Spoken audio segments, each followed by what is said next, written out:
Good morning good morning good morning बच्चे लोग। चलिए हम लोग आज एक नया चैप्टर शुरू करते हैं। चैप्टर का नाम लिखिए प्रॉफिट प्रायर टू इनकॉर्पोरेशन।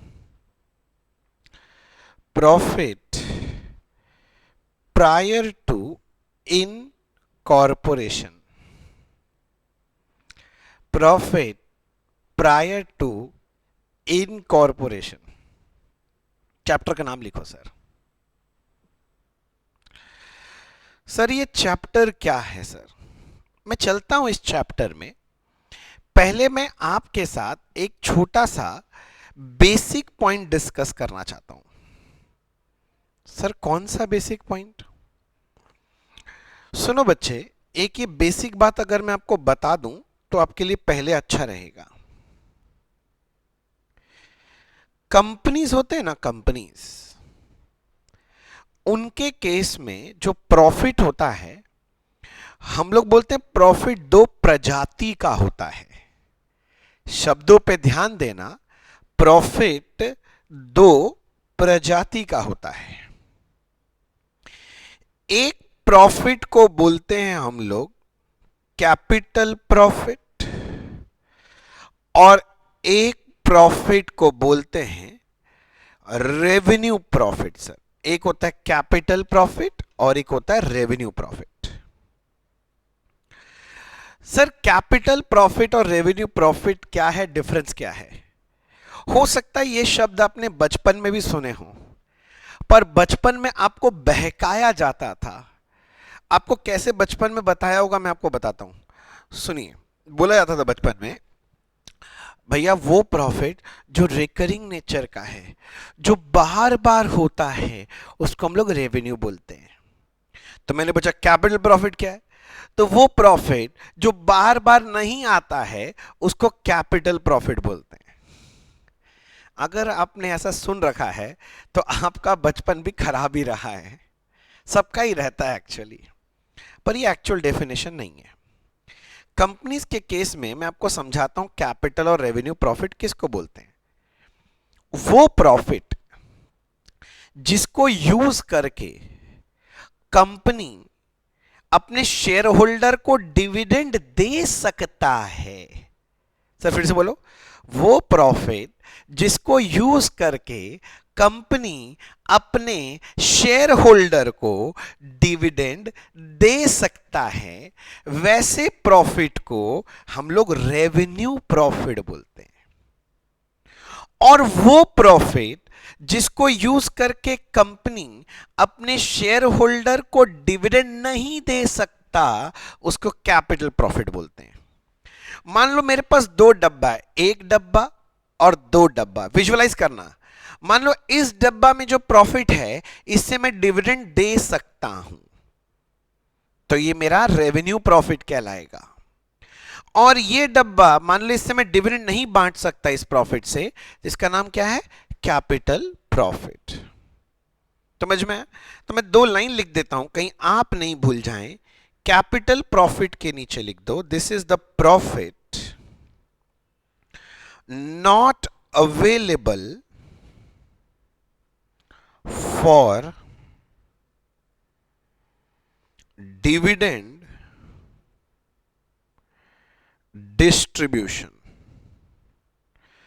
और रेवेन्यू प्रॉफिट कौन सा है? This is profit available for dividend distribution.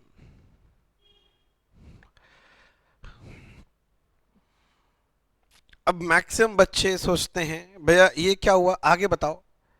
अब ये बात जो मैंने बोला ना, उसको दिमाग में रख के साइड कर दो सर। अब इस पे दिमाग ज्यादा नहीं लगाना, ये बस दिमाग के किसी कोने में पड़ा रहेगा ये कॉन्सेप्ट। ये फ्यूचर में जाके कभी काम आएगा। अब मैं आपको आता हूं समझाने के लिए ये प्रॉफिट प्रायर टू इनकॉर्पोरेशन क्या है। बच्चे हम यहां पर एक वेरी वेरी स्पेसिफिक केस को लेके बात करेंगे।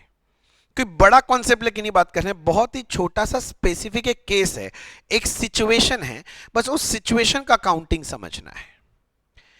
तो अभी अगर आपको ये सिचुएशन समझना है तो मुझे 10 मिनट देना पड़ेगा, तो मैं आपको लॉजिकली समझाऊंगा।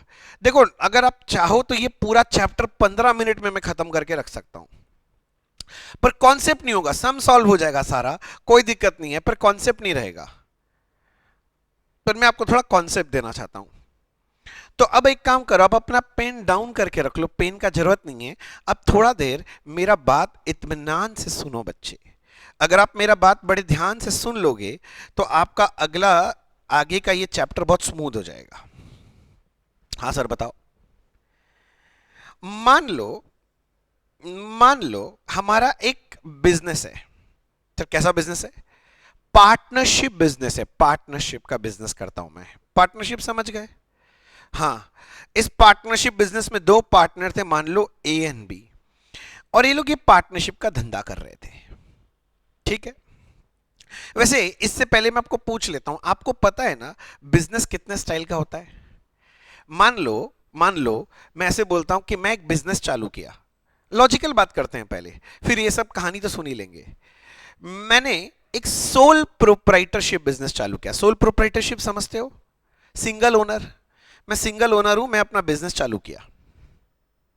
अच्छा ठीक है सर, बिजनेस चालू किया तो अब ये जो बिजनेस चालू किया बच्चा मैंने, तो मेरा बिजनेस अच्छा चल गया।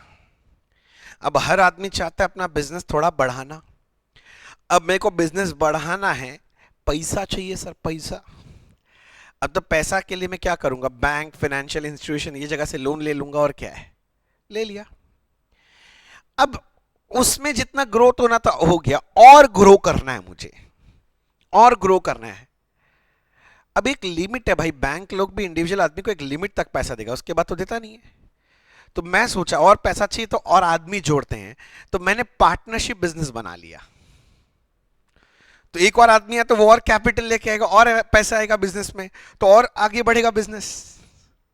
अब मान ले वो भी ग्रो कर लिया, हमको और ग्रो करना है, तो अब क्या करना पड़ेगा? अब मुझे कंपनी बनाना पड़ेगा, क्योंकि कंपनी में पूरे पूरे दुनिया भर का पैसा आ सकता है। कितने लोग शेयर होल्डर बन सकते हैं बोल? फिर पैसे का कोई कमी नहीं होगा। इस तरह से चलता है सर ये स्ट्रैटेजी। ठीक है ना? मान लो मैं ऐसे बोल रहा हूं कि ए और बी एक पार्टनरशिप बिजनेस कर रहे थे। अब उनका जहां तक ग्रोथ होना था उनका हो गया। अब उनको समझ में आ रहा है कि अब हमें बड़ा बनना है। तो वो लोग क्या किए, अपने पार्टनरशिप बिजनेस को एक कंपनी को बेच डाला। मतलब प्रैक्टिकली क्या होता है समझो, वो लोग अपना पार्टनरशिप बिजनेस यहां बंद कर देगा और वो लोग ही एक कंपनी चालू करेगा। मेरा बात समझे? पर लीगली समझो, आप जानते हैं पार्टनरशिप बिजनेस एक अलग आदमी माना जाएगा और कंपनी एक अलग आदमी माना जाता है, सेपरेट लीगल एंटिटी। तो अब अगर कंपनी आ जाएगा तो हम ये समझ रहे हैं कि कंपनी अब ये पार्टनरशिप बिजनेस को टेक ओवर करेगा। तो हुआ क्या, सुनना ध्यान से, यहां पर इस डेट में आके पार्टनरशिप बिजनेस बंद कर दिया, डीड फाइनल किया, बंद कर दिया पार्टनरशिप, और इन्होंने कंपनी के लिए अप्लाई कर दिया। अब कंपनी ऐसे तो है नहीं कि कल सुबह मन हुआ कि भैया चलो कंपनी खोल देते, तब झट देनी से खुल गया।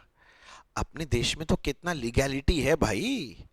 पहले तो जानते हो कंपनी का नेम अप्लाई करना पड़ता है, वो नेम का अप्रूवल मिलेगा कि हाँ इस नाम से आप कंपनी खोल सकते हैं। फिर आगे का प्रोसीजर वगैरह होता है, फिर आर्टिकल छपवाओ, मेमोरेंडम छपवाओ, जानते हो ना ये सब चीज होता है। तो जैसे ही मान ले आज के दिन ही कंपनी के लिए अप्लाई कर दिया, तो क्या आज ही कंपनी खुल जाएगा? टाइम लगेगा सर। कितना टाइम लगेगा? एक दिन? नहीं सर, ज्यादा 2 दिन। सर आप भूल रहे हैं, आप इंडिया में हैं सर। आप ऐसे क्यों भूल जाते हैं? कोई भी काम इंडिया में थोड़ा टाइम लेके होता है, हम लोग धीरे सुस्ते करते हैं अपने देश में। हाँ, तो मान लो ऐसा मैं बोलता हूं, आज का डेट है, मान लेते हैं 1 अप्रैल 2021। अब कंपनी खुला है यहां पर, मान लो 1 जुलाई 21 को। सर कंपनी खुला है मतलब समझे नहीं? इस तारीख को आपको आरओसी, आरओसी समझते हो, रजिस्ट्रार ऑफ कंपनीज, वो लोग अपने को क्या देता है, इन कॉरपोरेशन सर्टिफिकेट देता है। क्या मिल जाता है इस दिन, इनकॉर्पोरेशन सर्टिफिकेट मिल गया मुझे।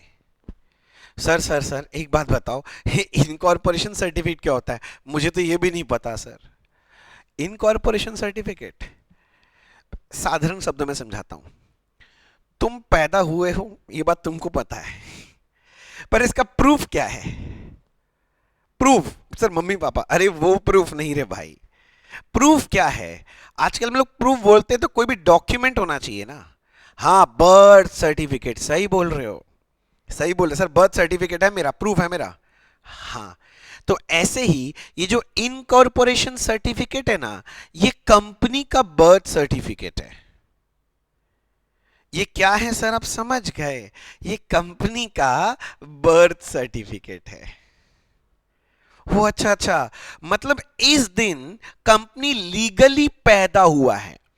अगर मैं आपसे पूछूं बच्चे बताना ये कंपनी कब पैदा हुआ है, तो कंपनी 1721 को पैदा हुआ, क्योंकि उस दिन इनकॉर्पोरेशन सर्टिफिकेट मिला है।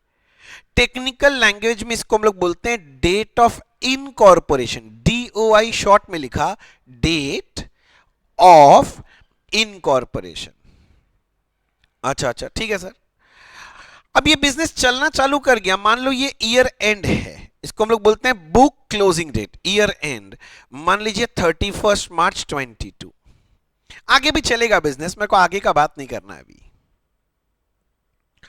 तो बात समझो, मैं स्टोरी रिपीट कर दे रहा हूं, ध्यान से सुनना। यहां पर पार्टनरशिप बिजनेस बंद हो गया, ठीक है ना सर, और कंपनी के लिए हमने अप्लाई कर दिया, और कंपनी का इनकॉर्पोरेशन यहां पर जाके हुआ है 17 को, legally company comes into existence on date of incorporation. मेरा एक छोटा सा क्वेश्चन है, सुनना, मेरा बात यह है कि यहां पर तो पार्टनर्स लोग धंधा चला रहा था, जो भी उनका बिजनेस था, लोग मस्ती कर रहा था, इसके बाद से कंपनी यहां से आया तो कंपनी धंधा यहां से टेक्निकली चलाएगा, हां सर चलाएगा। मेरा क्वेश्चन प्रैक्टिकल क्वेश्चन है, ये पीरियड में तो पार्टनरशिप फर्म तो बंद ही हो गया था, वो तो था ही नहीं, और कंपनी भी अभी तक पैदा नहीं हुआ कि कंपनी धंधा चलाएगा। तो इस पीरियड में मान लो जैसे ये 3 महीना है, क्या वो लोग धंधा बंद करके बैठ जाएगा? मान लो हमारा पार्टनरशिप कर रहे हैं तो कंपनी का अप्लाई करके चुपचाप बैठ जाएंगे, कस्टमर को बोलेंगे हम लोग का कंपनी बनने दीजिए, 3 महीना बाद माल देंगे। अगर आप ऐसा करते हो प्रैक्टिकली तो आपका धंधा ही बंद हो जाएगा बच्चे, कस्टमर ही भाग जाएंगे सारे। यस और नो? हाँ, तो प्रैक्टिकली तो सोचो, यहां धंधा चलेगा ही ना। हाँ, जब धंधा चलेगा तो कौन चलाएगा सर? वही ए और बी चलाएंगे, एज प्रमोटर्स चलाएंगे बच्चे। प्रमोटर समझते हो ना, promoters are the fathers of the company. तो इस कंपनी को कौन बना रहा है? ए और बी पार्टनर मिलके, तो दे बिकम द प्रमोटर, तो प्रमोटर लोग ही चलाएगा सर, धंधा को बंद नहीं करता है। अब क्वेश्चन आ जाता है कि भैया प्रमोटर चलाएगा, हाँ, तो भैया सुनिए ना, बिल किसके नाम पे फाड़ेंगे? मान लीजिए किसी को सेल कर रहे हैं माल या परचेस कर रहे हैं, तो बिल किसके नाम पे बनेगा? ए और बी के नाम पे? नहीं नहीं, कंपनी के नाम पे बन जाता है। टेम्पर में बना लेते हैं क्योंकि मेरे पास कोई ऑप्शन नहीं है, तो कंपनी के नाम पे ही बन जाता है सर बिल। मेरे यहां तक बात समझ में आ गया? अब मेरे सवालों का जवाब देना। देखो भाई साहब, मेरा क्वेश्चन ये है, ये वाला जो है ना, यहां तो पार्टनरशिप था यहां तक, इस पीरियड में जो प्रॉफिट कमाया गया होगा वो प्रॉफिट किसका है? पार्टनरशिप फर्म का है कि कंपनी का है? दो में से एक जवाब दो। पार्टनरशिप फर्म का है कि कंपनी का है? फर्म का है। सर आप भी क्या बात करते हो, ये तो पार्टनरशिप फर्म चल रहा था, तो पार्टनरशिप फर्म का है। बहुत अच्छे बच्चे, एक और बात समझो, कंपनी पैदा हुआ था 17 को, तो 17 के बाद से जितना भी प्रॉफिट आएगा, वैसे तो धंधा आगे भी चलेगा सालों तक, मैं पहला ईयर का एंड का ही बात कर रहा हूं, तो यहां तक ये जो प्रॉफिट है, ये प्रॉफिट किसका है? पार्टनरशिप फर्म का है कि कंपनी का है? वेरी गुड सर, ये तो कंपनी पैदा हो गया, कंपनी धंधा कर रहा है, तो ये प्रॉफिट किसको बिलोंग करता है? ये कंपनी का प्रॉफिट है। अब मेरा डाउट ये है कि इस पीरियड में भी तो धंधा चल ही रहा था ना, धंधा तो तुम बंद नहीं किए, तुम बोले भैया धंधा बंद करेंगे तो सब चौपट हो जाएगा। ये पीरियड में जो प्रॉफिट कमाया गया होगा वो किसका प्रॉफिट है? कंपनी का कि पार्टनरशिप फर्म? पार्टनरशिप फर्म का कि कंपनी का? कंपनी का। क्यों? देख, पार्टनरशिप फर्म तो सर हो नहीं सकता। क्यों सर? पार्टनरशिप फर्म तो यहां बंद हो गया ना, इसके बाद का प्रॉफिट है, तो पार्टनरशिप फर्म को तुम दे नहीं सकते। बहुत अच्छा लगा मुझे। पर मेरा, आप अगर कंपनी बोल रहे तो मेरा एक तर्क है आपसे कि भैया कंपनी तो पैदा ही 17 को हुआ है, तब कंपनी का प्रॉफिट बोल रहे हो? आप समझ रहे हो मेरा बात, मैं क्या बोलना चाह रहा हूं? कंपनी पैदा ही तो 17 को हुआ है, तब ये कंपनी का प्रॉफिट बोल रहे, तो आपको थोड़ा गड़बड़ नहीं लग रहा? मुझे तो लग रहा है थोड़ा गड़बड़।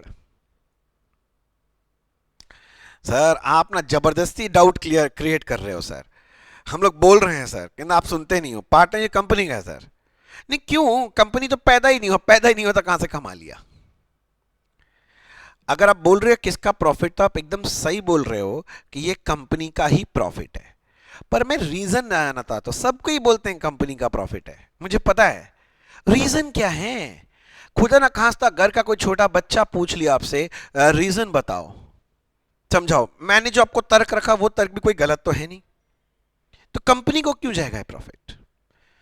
तो सुनो भैया, इसका कॉन्सेप्ट है, बचपन में आपने एक चैप्टर पढ़ा होगा अकाउंट्स में, कॉन्सेप्ट्स एंड कन्वेंशंस बोल के, बहुत सारे वहां concepts, accounting concepts and accounting conventions पढ़ाए जाते थे।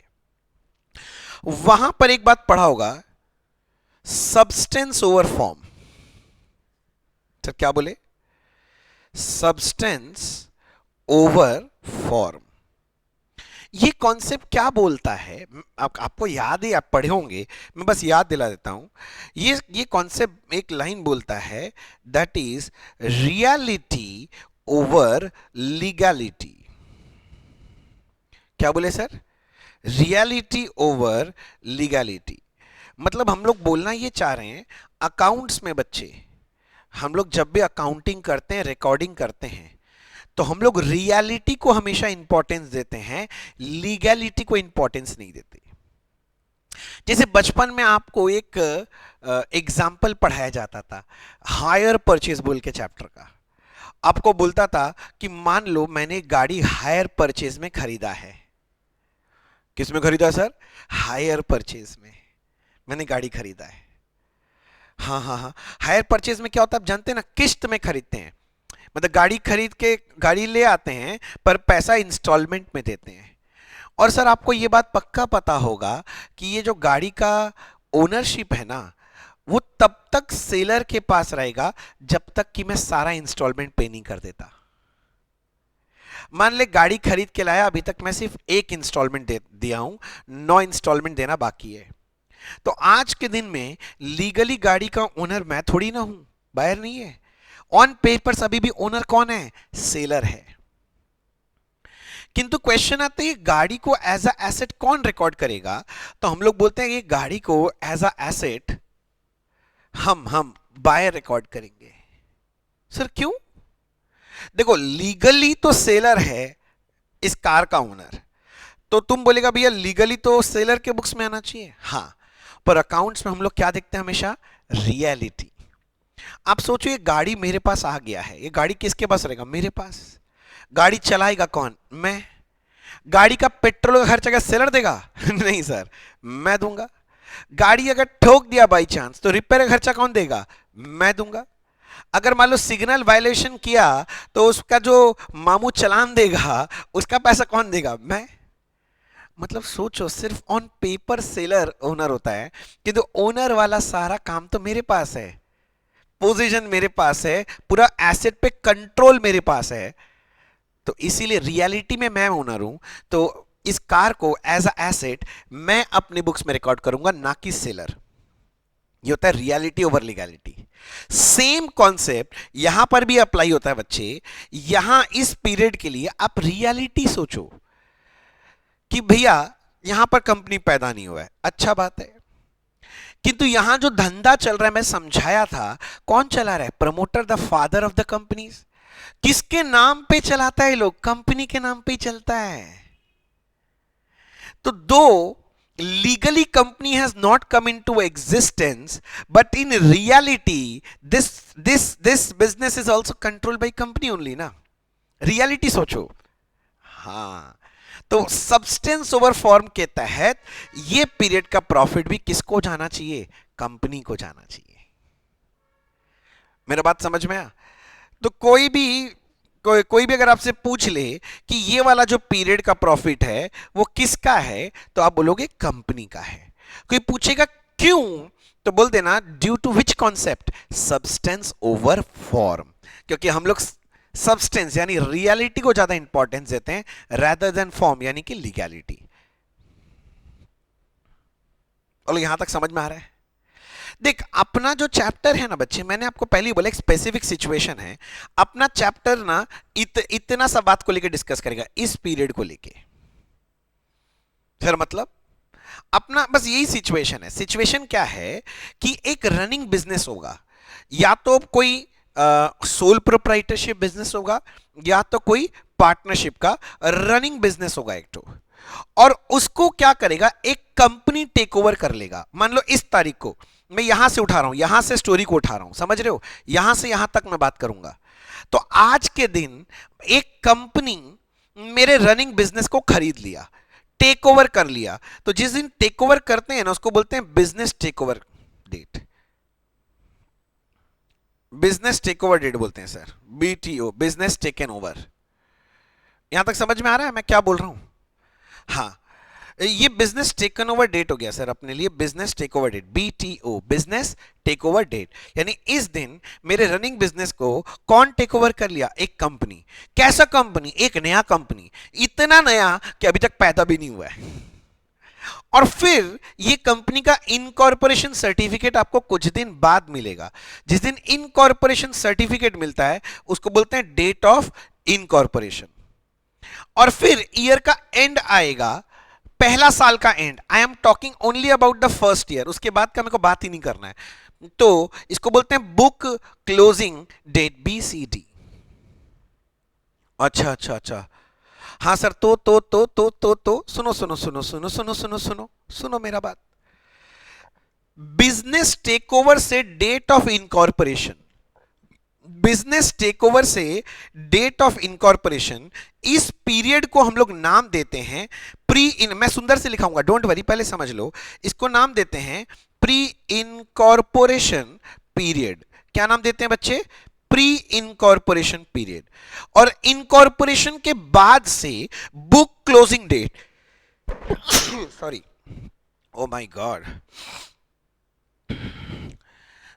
इनकॉर्पोरेशन के बाद से बुक क्लोजिंग डेट, ये वाला जो पीरियड है ना, इसको हम लोग बोलते हैं पोस्ट इनकॉर्पोरेशन पीरियड।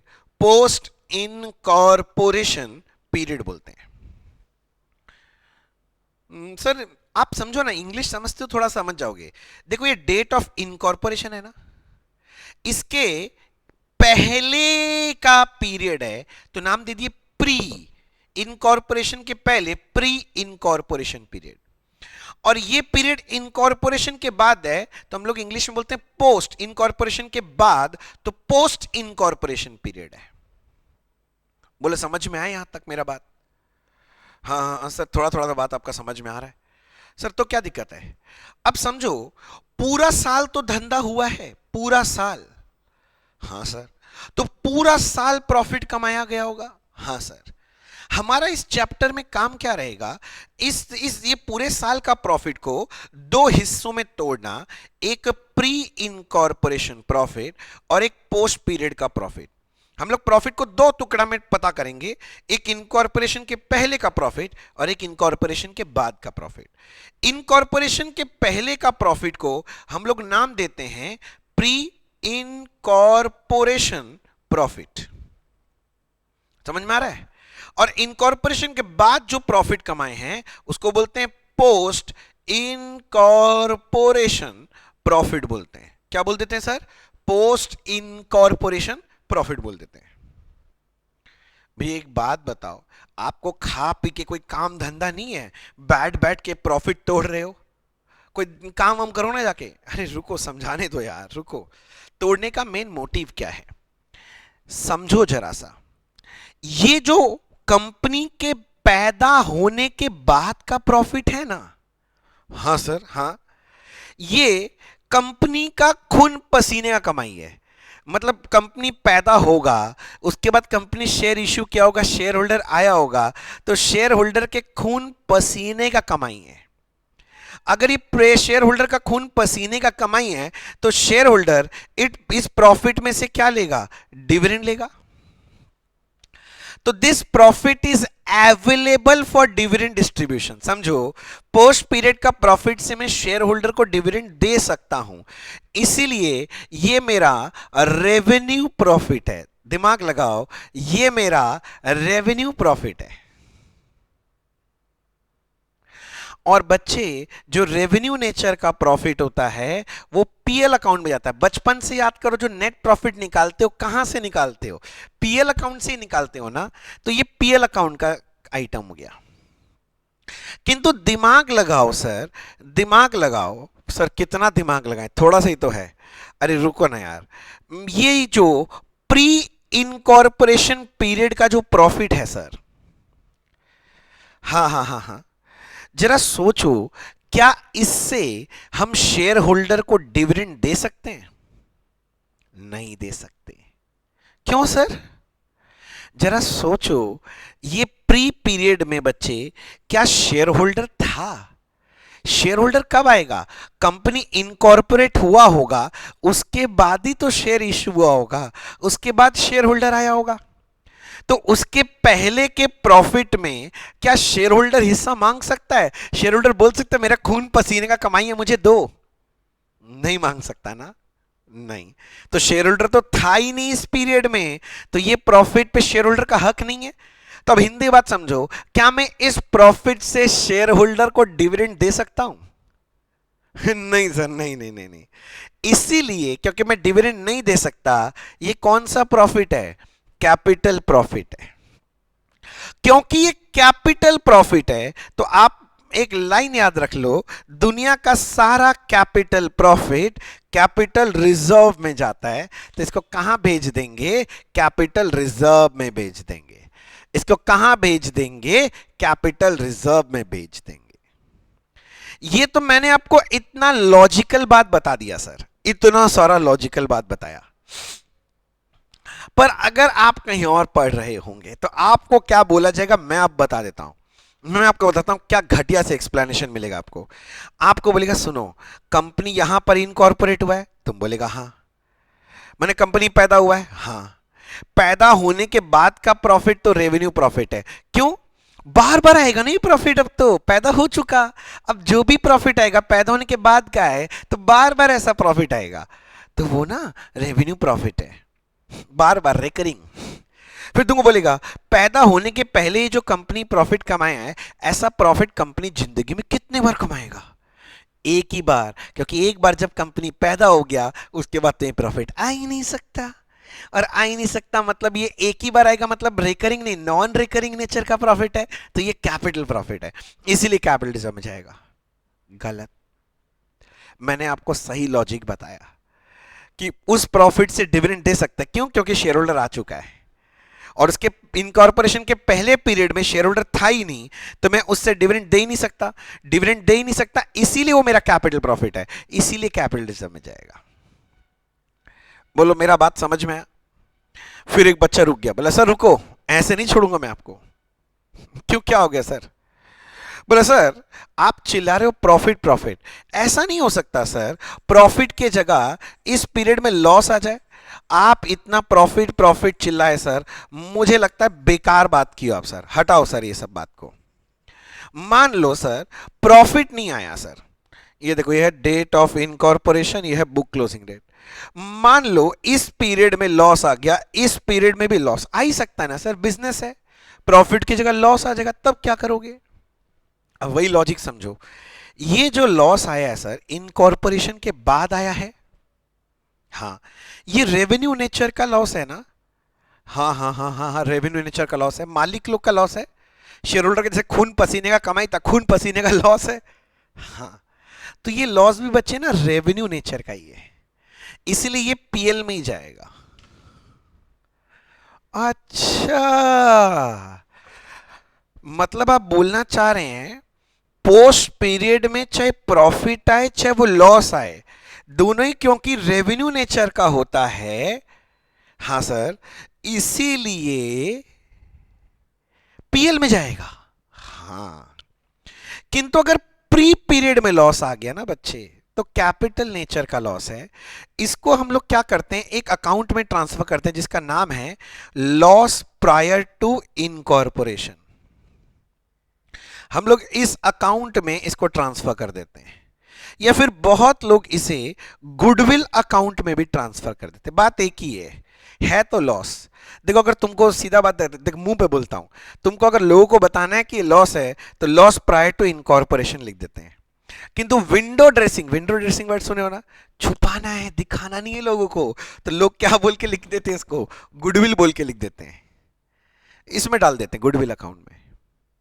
अच्छा अच्छा भैया, आप ये बोलना चाह रहे हो कि प्री पीरियड में अगर प्रॉफिट आता है तब तो कैपिटल रिजर्व में डाल देंगे, किंतु लॉस आता है तो लॉस प्रायर टू इनकॉर्पोरेशन या फिर गुडविल में डाल देंगे। हाँ, और एक बात सुन लो, ये जो लॉस प्रायर टू इनकॉर्पोरेशन है ना, ये जो गुडविल है, इसको अगले 5 सालों में राइट ऑफ करना पड़ता है, अगले 5 सालों में राइट ऑफ करना पड़ता है।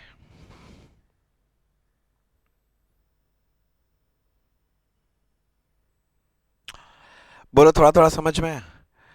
हाँ सर, मैं समझ गया। एक डेट ऑफ इनकॉर्पोरेशन होगा, उसके पहले पीरियड का profit period pre incorporation period, उसके बाद का पीरियड पोस्ट इनकॉर्पोरेशन का पीरियड। पोस्ट में प्रॉफिट आए लॉस आए वो पीएल अकाउंट में जाएगा, और प्री पीरियड में प्रॉफिट आएगा तो कैपिटल रिजर्व में डाल देंगे, और लॉस आ जाएगा तो loss prior to incorporation account में या फिर गुडविल अकाउंट में डाल देंगे, जो कि अगले 5 सालों के अंदर राइट ऑफ हो जाना चाहिए। हमारा इस चैप्टर में काम क्या जानते हो बच्चे? अपने को बस प्रॉफिट को तोड़ना रहता है, कुछ काम नहीं है, बेकार काम है। प्रॉफिट को तोड़ के बोल देंगे ये यहां जाएगा वो वहां जाएगा, बस इतना ही काम है। तो इसलिए मैं बोल रहा हूं कि अगर मेरे को लॉजिक नहीं देना होता, मैं एक लाइन में लिखाता और आपका काम खत्म हो जाता कि ये कर देना, ऐसे खत्म करने में टाइम। मैंने आपको लॉजिक दिया, समझ में आया? अगर कोई पूछ ले कि प्री पीरियड का प्रॉफिट कैपिटल रिजर्व में क्यों जाएगा, तो रीजन देना उसको कि कैपिटल प्रॉफिट है। क्यों कैपिटल प्रॉफिट है? नॉन रिकरिंग मत बोलना, वो गंदा आंसर है, वो बच्चों को बहकाने के लिए बोला जाता है। टीचर भी बहकाता है, बच्चा भी बहकता है सर, कुछ करने का नहीं है सर, टीचर बच्चा दोनों ही बहकता है सर, आप मत बहकना। सीधा बात है, उसे डिविडेंड नहीं दिया जा सकता, इसीलिए कैपिटल प्रॉफिट है। ठीक है सर, सर आपने बहुत देर समझाया, हमें बहुत अच्छा लगा, पर आप जानते हो हम गजनी हैं, हम कुछ याद नहीं रख पाते हैं। सर लिखा दो ना थोड़ा, ये सब बात लिखना है, चलो लिखो। चलो तो चैप्टर का नोटिंग स्टार्ट किया जाए, चैप्टर का नोटिंग स्टार्ट करते हैं। लिखो, पहले मैं इस चैप्टर का थोड़ा इंट्रोडक्शन लिखवा देता हूं।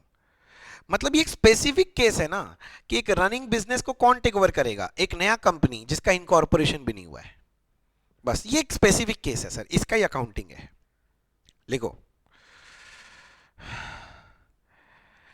It may happen that a running business of a sole proprietor or partnership firm will be taken over by a new company, comma, even before its incorporation. It may happen that a running business of a sole proprietor या sole proprietorship होना चाहिए, sole proprietorship or partnership firm will be taken over by a new company even before its incorporation. पैदा होने के पहले ही take over कर लिया, मतलब जो वो अपने माँ के कोक में था उसी दिन टेक ओवर कर लिया पार्टनरशिप फर्म को, ठीक है ना? हाँ, in such case the period from business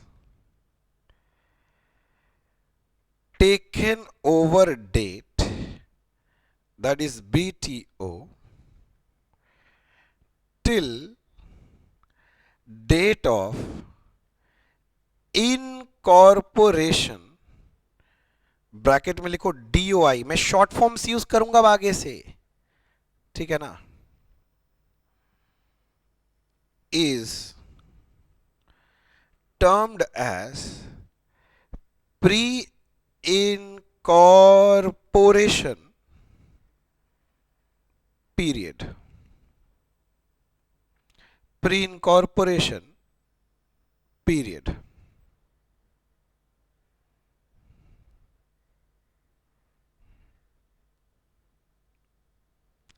Full stop. And the period from date of incorporation में DOI लिख रहा हूं, ठीक है ना, and period from date of incorporation till book closing date, short में मैं लिख रहा हूं BCD, is termed as post incorporation period. ठीक है, अब एक काम करते हैं, सुंदर से इसको ड्राइंग में भी बना लेते हैं। ऐसे एक ड्राइंग बनाते हैं, जिस दिन टेक ओवर हुआ है ये बिजनेस टेकन ओवर डेट, यह है डेट ऑफ इनकॉर्पोरेशन, यह है बुक क्लोजिंग डेट। समझाने के लिए ऐसे लिखता हूं, 1 अप्रैल 2021 बिजनेस टेक ओवर हुआ, मान लो इनकॉर्पोरेशन सर्टिफिकेट 17 को मिला और बुक क्लोजिंग है 31 मार्च 2022। तो भैया सुनो ना, यहां से लेके यहां तक इसको हम लोग क्या बोलते हैं, प्री इनकॉर्पोरेशन पीरियड, और यहां से लेके यहां तक को हम लोग क्या बोलेंगे, पोस्ट इनकॉर्पोरेशन पीरियड। तो प्री इनकॉर्पोरेशन पीरियड कहां से कहां तक है, बिजनेस टेक ओवर से डेट ऑफ इनकॉर्पोरेशन। तो आप मुझे अगर डेट वाइज पूछते हो ना, तो मैं क्या बोलूंगा, सुनो सुनो सुनो, सबका अटेंशन चाहिए मुझे, 1421 से 17 मत बोलना, 17 को तो इनकॉर्पोरेट हो गया, हमको प्री इनकॉर्पोरेशन लेना है, इनकॉर्पोरेशन के पहले दिन तक। तो 17 की जगह पहला दिन कौन सा आएगा 17 के पहले, 30 जून, तो मैं बोलूंगा टिल 30 जून प्री इनकॉर्पोरेशन है। और पोस्ट इनकॉर्पोरेशन कब से चालू हुआ है, 17 से 31/3, ये पोस्ट इनकॉर्पोरेशन पीरियड है। बोलो मेरा बात समझ में है? अच्छा, मैं याद दिला देता हूं, ये वाला जो पीरियड का प्रॉफिट है, हाँ लॉजिकली मैं बता देता हूं, दिस प्रॉफिट बिलोंग्स टू किसको, कंपनी का ही है। व्हाट इज द लॉजिक, कौन से कॉन्सेप्ट के तहत मैं बोल रहा हूं, जो भी बच्चा पढ़ाई कर लिया हो ये चैप्टर ना, आप उससे सिर्फ ये पूछ लेना, ये कंपनी का प्रॉफिट है, ठीक है, अकॉर्डिंग टू विच कॉन्सेप्ट, देखना जवाब नहीं दे पाएगा। दूध का दूध और पानी का पानी, बस इसी क्वेश्चन से कर लेना। Reason is substance substance over form. चलो, सब्सटेंस ओवर फॉर्म।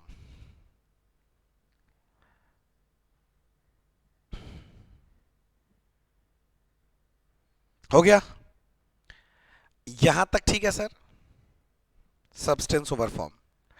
अब मैं आपको लिखवा देता हूं, अच्छा रहेगा, कि प्री इनकॉर्पोरेशन पीरियड कहां से कहां तक होता है। तो लिख लो, दैट इज फ्रॉम बिजनेस, तेरी की, business take over date till date of incorporation. That is, अपना एग्जाम्पल से पीरियड उठाओ, दैट इज फ्रॉम 1421 टू 17, नहीं बोलना, उसके पहले दिन तक लेना, यही समझने का बात है। पहले दिन क्या था? 30 जून 21। अच्छा बोलो तो ये कितना महीना हो गया? चलो मेरे को बताओ, ये कितना महीना है? 14 से 30 जून। सर अप्रैल मई जून, सर 3 महीना होता है। Very good sir, very good. तो इसका मतलब प्री इनकॉर्पोरेशन पीरियड कितने महीने का है? 3 महीने का। आगे लिखे मेरे बच्चे, आप लिखो आराम से बच्चे, मैं सारा बात लिखाऊंगा एकदम डिटेल में, कि कहीं कुछ भूल जाओ तो एक बार मेरा नोट्स देखो, सब याद आ जाएगा। पोस्ट इनकॉर्पोरेशन पीरियड कब से कब तक होता है? From date of incorporation till book closing date. Date of incorporation till book closing date, that is, अपने एग्जांपल में डेट देखिए, 17 से 31/3, that is from 17/21 to 31/3/22. That is how many months? 9 months. That is how many months, sir? 9 months. 9 months, 9 months. अच्छा सुनो ना, यहां तक लिखना हो जाए तो एक बार बोलना तो हाँ सर लिख लिया, क्योंकि एक मस्त बात बोलना है। मैं हट गया, आप लिखो। और अगर आप बाद में वीडियो देख रहे हो, अगर आपको लगता है थोड़ा फास्ट लग रहा है तो पॉज कर लो, या वीडियो में स्पीड कम होने का ऑप्शन है, कम कर लो। और क्या लोगे, जान लोगे बच्चे का क्या। हो गया सर, हो गया सर, आप छोड़ो सर, मेरा काम हो गया। अच्छा सुनो ना, तो प्री पीरियड 3 महीने का है, पोस्ट पीरियड 9 महीने का है मेरे एग्जांपल में। तो एक रेशियो होता है जिसको हम लोग बोलते हैं टाइम रेशियो। तो टाइम रेशियो, ये काम आएगा बाद में धीरे धीरे। तो प्री और पोस्ट का टाइम रेशियो क्या कोई पूछेगा तो हम बोलेंगे 3 महीना 9 महीना, तो प्री टू पोस्ट का रेशियो हो जाएगा 1:3। सर 1:3 कैसे बना? 3 1 3, 3 3 9, ऐसे करते थे ना रिड्यूस बचपन में। हाँ, इसको टाइम रेशियो बोलते हैं। मतलब मैं पूछना चाह रहा हूं कि ये जो एक साल है, बताओ उसमें प्री और पोस्ट का टाइम रेशियो क्या है, कितने टाइम प्री था, कितना टाइम पोस्ट, तो हम लोग बोलेंगे 1:3। मेरा बात समझ में आ गया? मेरे ख्याल से यहां तक तो आपके मन में कोई शंका आशंका दुविधा जिज्ञासा कोई ज्ञान की पिपासा नहीं होंगी। हाँ सर सर सर ठीक है सर, अभी कंप्लीट नहीं हुआ मेरा, बात कंप्लीट कर लें दो। आगे लिखो, तेरी की, प्री इनकॉर्पोरेशन पीरियड जो है, प्री इनकॉर्पोरेशन पीरियड में प्रॉफिट आएगा कि लॉस आएगा? सर प्रॉफिट भी आ सकता है, लॉस भी आ सकता है। सर धंधा है, बिजनेस है, कुछ भी हो सकता है। हाँ बहुत बढ़िया। तो प्री इनकॉर्पोरेशन पीरियड में अगर प्रॉफिट आएगा तो कहां जाएगा, और लॉस आएगा तो कहां जाएगा? सर हमें पता है, अगर प्रॉफिट आएगा तो it will be transfer to, कौन से अकाउंट में ट्रांसफर करोगे? Capital reserve. Transfer to capital reserve account, transfer to capital reserve account.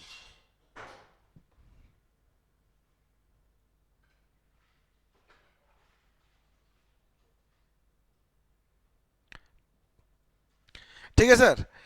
और अगर प्री पीरियड में लॉस आ गया तो कहां होगा?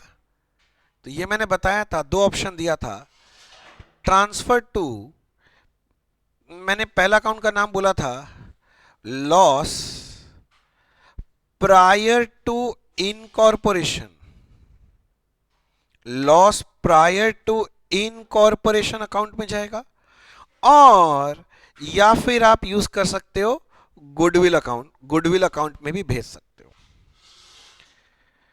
किंतु इसमें कहानी था सर, क्या कहानी था? कहानी ये था कि ये जो लॉस प्रायर टू इनकॉर्पोरेशन है, तो क्या बोले, ये जो लॉस प्रायर टू इनकॉर्पोरेशन या जो गुडविल है, ये it shall be written off over 5 years। कितने सालों में राइट ऑफ करना है? 5 सालों में राइट ऑफ करना पड़ता है। सर हमें करके दिखाना एग्जाम में? नहीं नहीं, ये तो एक्स्ट्रा नॉलेज के लिए बोल दिया मैंने, ये तो मैंने आपको एक्स्ट्रा नॉलेज के लिए बोल दिया सर। हाँ, आपको कुछ कर वर्क के नहीं दिखाना पड़ेगा, आपको तो एग्जाम में बोलना है बस ये कहां जाएगा, कैपिटल रिजर्व में जाएगा कि लॉस प्रायर टू इनकॉर्पोरेशन में जाएगा, बस यही काम रहेगा आपका। और अगर पोस्ट इनकॉर्पोरेशन पीरियड का मैं बात करूं, तो पोस्ट इनकॉर्पोरेशन पीरियड में प्रॉफिट भी आ सकता है और लॉस भी आ सकता है, प्रॉफिट भी आ सकता है और लॉस भी आ सकता है। कुछ भी आ जाए, ये ट्रांसफर कहां होगा?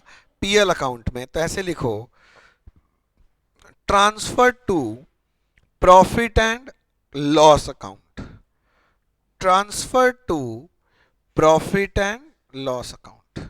दोनों ही सिचुएशन में, प्री का प्रॉफिट हो पोस्ट का प्रॉफिट हो, फर्क नहीं पड़ता, दोनों ही सिचुएशन में पीएल अकाउंट में ट्रांसफर होगा। देखो ये था लॉजिक सर, मैंने पूरा लॉजिक से बताया आपको।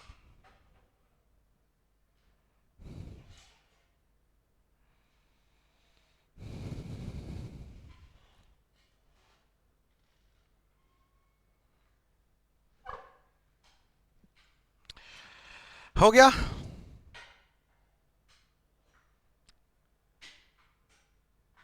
आगे चलूं? श्योर? कॉन्फिडेंट? लॉक कर दिया जाए? Okay sir. भैया सुनो ना, क्या हुआ भैया? हमको करना क्या है सर? हमको तो ये समझ में नहीं आ रहा चैप्टर में, अभी तक नहीं समझा। देख मैं समझाता रहा, में अभी लिखने का नहीं है, अभी हाथ को होल्ड करो, मुझे बोलने दो। ये मैंने आपको अभी ये डायग्राम दिया था, किसको हम लोग बोलेंगे बिजनेस टेक ओवर होगा। एक रनिंग बिजनेस को एक कंपनी टेक ओवर करेगा, फिर उस कंपनी का इनकॉर्पोरेशन बताएगा, और फिर एक तो क्या देगा? Book closing date. देख आपको पता है प्रैक्टिकली तो भैया प्रॉफिट तो पूरे साल का निकलेगा। हमारा मोटिव क्या है? ये जो पूरे साल का प्रॉफिट है ना, इसको प्री और पोस्ट में तोड़ के दिखाना है, अलग अलग करना है सर, तोड़ के दिखाना है। समझ में आया सर क्या करना है? हाँ, तो तोड़ने का प्रक्रिया कैसे चलेगा मैं आपको बताता हूं सर। अब भूल जाओ तोड़ने का काम, आप मेरे को पहले बताओ, ये बचपन से जो आप प्रॉफिट लॉस निकाल रहे हो सर, बचपन से आप कैसे निकाल रहे हो सर? सर क्या बेकार बात कर रहे हो, हम लोग ट्रेडिंग पीएल बनाते हैं, मुझे पता है। हाँ, तो सबसे पहले क्या बनाते हो? PL account. सर आपको कुछ नहीं आता सर, पहले ना ट्रेडिंग बनता है। वेरी गुड, ट्रेडिंग अकाउंट बना के क्या निकालते हो? Sir gross profit. ट्रेडिंग बनाना आता है? सर आपके अपने जैसे समझें सर, हमें पता है पहले ओपनिंग स्टॉक आता है, उसके बाद वो परचेज वगैरह आता है, ऑब्वियसली परचेज रिटर्न माइनस होता है, फिर उसके बाद कोई भी डायरेक्ट एक्सपेंस होता है जैसे wages, carriage inward, freight inward, ये सब चीज़ आता है। फिर इधर में आप वो सेल लिखते हो सर, सेल, और फिर इधर में लिखते हो सर आप क्लोजिंग स्टॉक। हाँ, तब जाके आपका डिफरेंस का फिगर क्या आता है? जीपी आता है। तो पहला काम आपका जीपी निकालना रहेगा। आप क्या करोगे? पूरे साल का ट्रेडिंग बनाओगे, पूरे साल का, और पूरे साल का पहले जीपी पता कर लोगे। ठीक है? नॉर्मली आप क्या करते हो? पूरे साल का अगर पीएल निकालना, प्रॉफिट लॉस निकालना है, तो पूरे साल का पीएल अकाउंट बनाते हो। पहले आप इसको स्टार्ट करते हो, याद करो, जीपी से। हाँ सर, फिर आपके पास बचे जितने भी इनडायरेक्ट इनकम्स होते हैं वो क्रेडिट करवा देते हो, discount receive, bad debt recovery वगैरह वगैरह जो भी आता है ना। और जितने भी आपके इनडायरेक्ट एक्सपेंस होते हैं वो डेबिट करा देते हो, करके आपके पास आ जाता है नेट प्रॉफिट। पर बस दिमाग में इतना जोर डालो, समझो अगर मैं पूरे साल का पीएल बना रहा हूं बच्चे, तो ये जो प्रॉफिट है ये भी तो पूरे साल का निकल गया ना। मुझे पूरे साल का नहीं, मुझे तोड़ तोड़ के चाहिए। तो हम लोग क्या करते हैं, ट्रेडिंग तो ऐसे ही बना लेते हैं पूरे साल का जीपी निकाल लेते हैं, किंतु पीएल को ना तोड़ तोड़ के बना लेते हैं। इसके लिए ना हम लोग पीएल अकाउंट नहीं बना के एक स्टेटमेंट बना लेते हैं बच्चे। स्टेटमेंट में क्या करेंगे, हम लोग दो कॉलम बना लेते हैं, एक प्री और एक पोस्ट, समझते रहना सर। और इसमें वही करेंगे जो पीएल में लिखते थे। पहले हम लोग चालू करेंगे सर जीपी से, ग्रॉस प्रॉफिट से। अब ग्रॉस प्रॉफिट, कैमरा ऑन रखना, ग्रॉस प्रॉफिट बच्चे ये तो निकल गया मेरा यहां पर। तो ग्रॉस प्रॉफिट मुझे पता है कि मेरा टोटल ग्रॉस प्रॉफिट इतना है। हम लोग क्या करेंगे,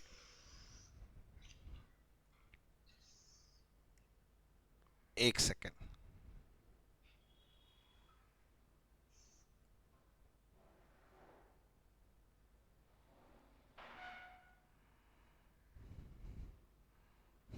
हाँ जी, हम लोग क्या करेंगे बच्चे, हम लोग क्या करेंगे, हम लोग इस ग्रॉस प्रॉफिट को प्री पीरियड और पोस्ट पीरियड में तोड़ देंगे। सर कैसे तोड़ेंगे sir, on some suitable ratio. Sir फिर से बताना सर, सर फिर से बताना, on some suitable ratio, on some suitable ratio. Sir आपका ये जो ऑन सम सुटेबल रेशियो बोले समझे नहीं।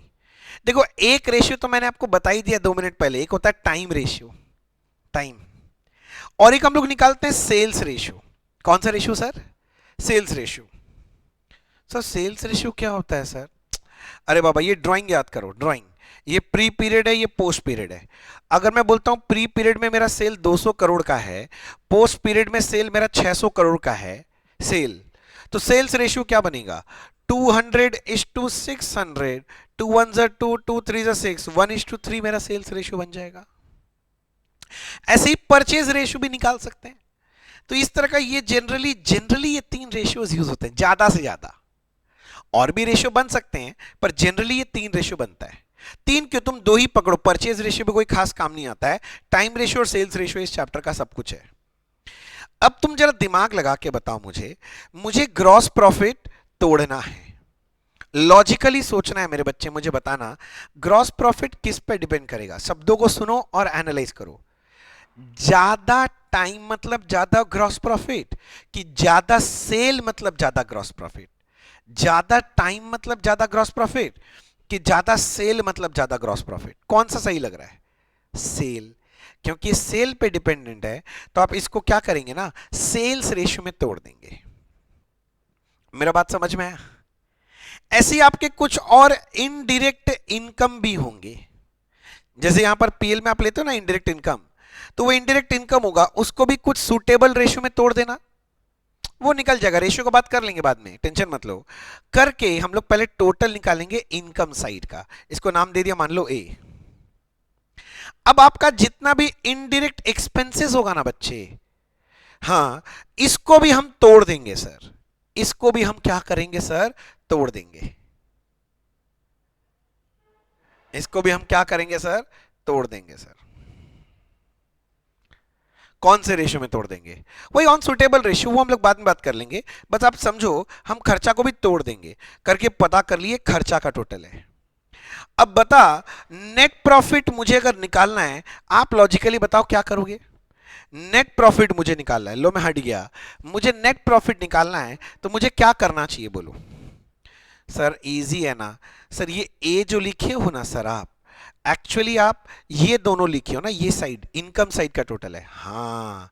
बी जो लिखे हो ना सर, ये आपका सारा खर्चा है ना सर, हाँ। तो इसका मतलब सर आप एक काम करो ना, ए माइनस बी कर दो, आपको नेट प्रॉफिट मिल जाएगा। बोलो बच्चे, आपको समझ में आ रहा है।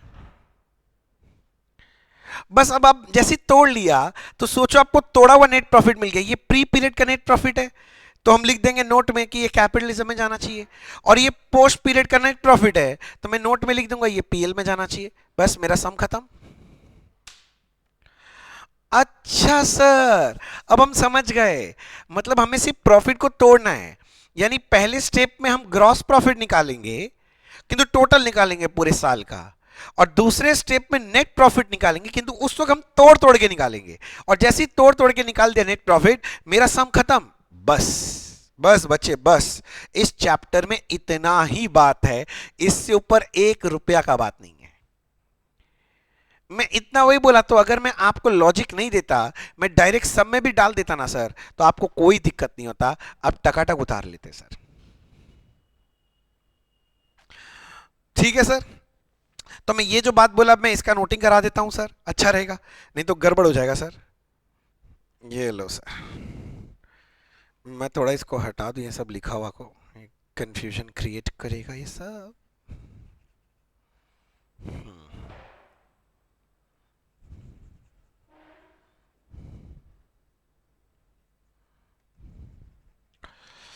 हाँ जी, आओ बच्चों, चलो स्टार्ट करते हैं। Concept number 1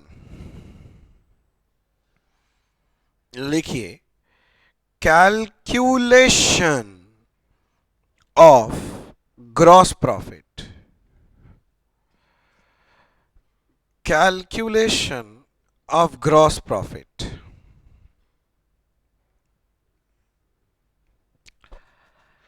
calculation of gross profit, चालू करें। लिखो इसमें मेथड नंबर 1, ग्रॉस प्रॉफिट निकालने का मैं आपको 3 तरीका सिखाऊंगा एग्जाम में। हाँ, हाँ। पहला मेथड को मैंने नाम दिया है ट्रेडिंग अकाउंट मेथड। इसमें सिंपली हम लोग ट्रेडिंग अकाउंट बना के ग्रॉस प्रॉफिट निकाल देंगे। क्या करेंगे सर? ट्रेडिंग अकाउंट बना के जीपी निकाल देंगे। ट्रेडिंग अकाउंट, इसे बचपन में लिखा होगा ऐसे, फॉर द ईयर एंडेड। अब ट्रेडिंग अकाउंट कैसे बनता है देख, मैं आपको सिखा नहीं पाऊंगा, अब ये उम्र नहीं है सर। सर वो गाना था ना, यही उम्र है कर ले गलती से मिस्टेक। गलती से भी मिस्टेक मत करना, वो सब गाना है, समझ में आओ। डेबिट क्रेडिट, देखो सबसे पहले हम लिखेंगे, सबसे पहले हम लिखेंगे, सबसे पहले हम लिखेंगे ओपनिंग स्टॉक। उसके बाद हम लिखेंगे परचेज। हाँ, अब मैं ये नहीं बोलूंगा कि परचेज से सारा वो परचेज रिटर्न रिटर्न माइनस कर देना, वो सब आपको पता है सर, वो सब मैं नहीं बता रहा हूं। इसके बाद सारे के सारे जितने भी डायरेक्ट एक्सपेंस दिए होंगे वो आप लेस करना। जब मैं डायरेक्ट एक्सपेंस बोल रहा हूं आप मेरा बात समझ गए होंगे, wages, carriage inward, freight inward, ये सब। हाँ, फिर आपके साल भर के जितने भी सेल होंगे वो सेल क्रेडिट साइड में आएगा, और उसके बाद आपका क्लोजिंग स्टॉक आ जाता है। अब ये सब ट्रेडिंग अगर आप नहीं बना पाते हो तो 10 तल्ला का बिल्डिंग से छलांग लगा सकते हो। सर क्या? कुछ नहीं, ऐसे ही बोला सर। लो जी बच्चे, ये आपका आ गया ग्रॉस प्रॉफिट। तो पहला स्टेप हमारा तो ग्रॉस प्रॉफिट निकालने का है सर।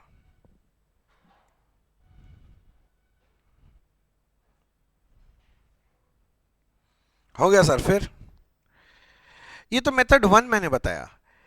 आप चाहो, जैसे आपको ये सब डेटा सर दे देगा क्या? हाँ दे देगा, इसीलिए तो बोल रहा हूं ना। दूसरा एक तरीका है, आप चाहो तो ट्रेडिंग अकाउंट नहीं बना के स्टेटमेंट फॉर्मेट में भी आप जीपी निकाल सकते हो एग्जाम में। तो मैं आपके लिए ऐसे लिखा, स्टेटमेंट मेथड। एक तो अकाउंट बना के निकाल लो जीपी, या फिर स्टेटमेंट मेथड है, स्टेटमेंट मेथड है।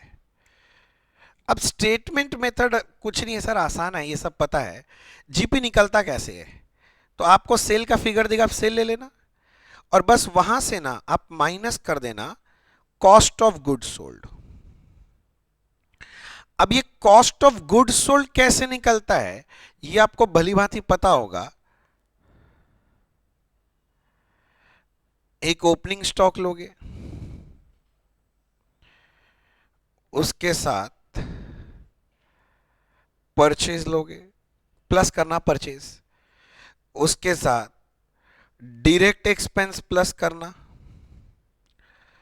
हां, और माइनस कर देना क्लोजिंग स्टॉक। तब जाके जो नेट फिगर आता है ना बच्चे, उसको बोलते हैं सीओजीएस। तो सेल से आप जैसे ही सीओजीएस माइनस करोगे तो ये जो डिफरेंस का फिगर आएगा इसी को हम लोग ग्रॉस प्रॉफिट बोल देंगे। ऐसे भी निकाल सकते हो, एक ही बात है, आप अकाउंट बना के निकालो, ऐसे निकालो, आता तो एक ही चीज है सर। अब आपका मर्जी है सर, सर कौन सा करें एग्जाम में, जो आपको अच्छा लगे, दोनों ही सही है, दोनों में मार्क्स मिलेगा, आपकी जो मर्जी आप वो कर लेना, मेरे तरफ से कोई रोक टोक नहीं है। मतलब ऐसा तो नहीं है सर ये करने से नंबर मिलेगा वो करने से नहीं मिलेगा, नहीं नहीं नहीं नहीं नहीं। सर निकाल लिया ग्रॉस प्रॉफिट, सर फिर क्या करोगे सर, ग्रॉस प्रॉफिट निकालने के बाद सर फिर क्या करोगे सर, बताओगे मुझे। सर एक और तरीका है ग्रॉस प्रॉफिट निकालने का, सर और एक तरीका, हाँ, ये थर्ड मेथड जो दे रहा हूं ना, ये एग्जामिनर का बदमाशी से बचाने के लिए दे रहा हूं। मैं आपको समझाता हूं। क्या समझाएंगे सर आप मेरे को, देखो ना सर हो रहा क्या है, अभी मैं यहां पर आपको समझा रहा था। हम कैमरा ऑन रखना बच्चे प्लीज ना। ये जो हम लोग पीएल अकाउंट बनाते हैं, इसको स्टार्ट कैसे करते हैं, ग्रॉस प्रॉफिट से, हाँ सर।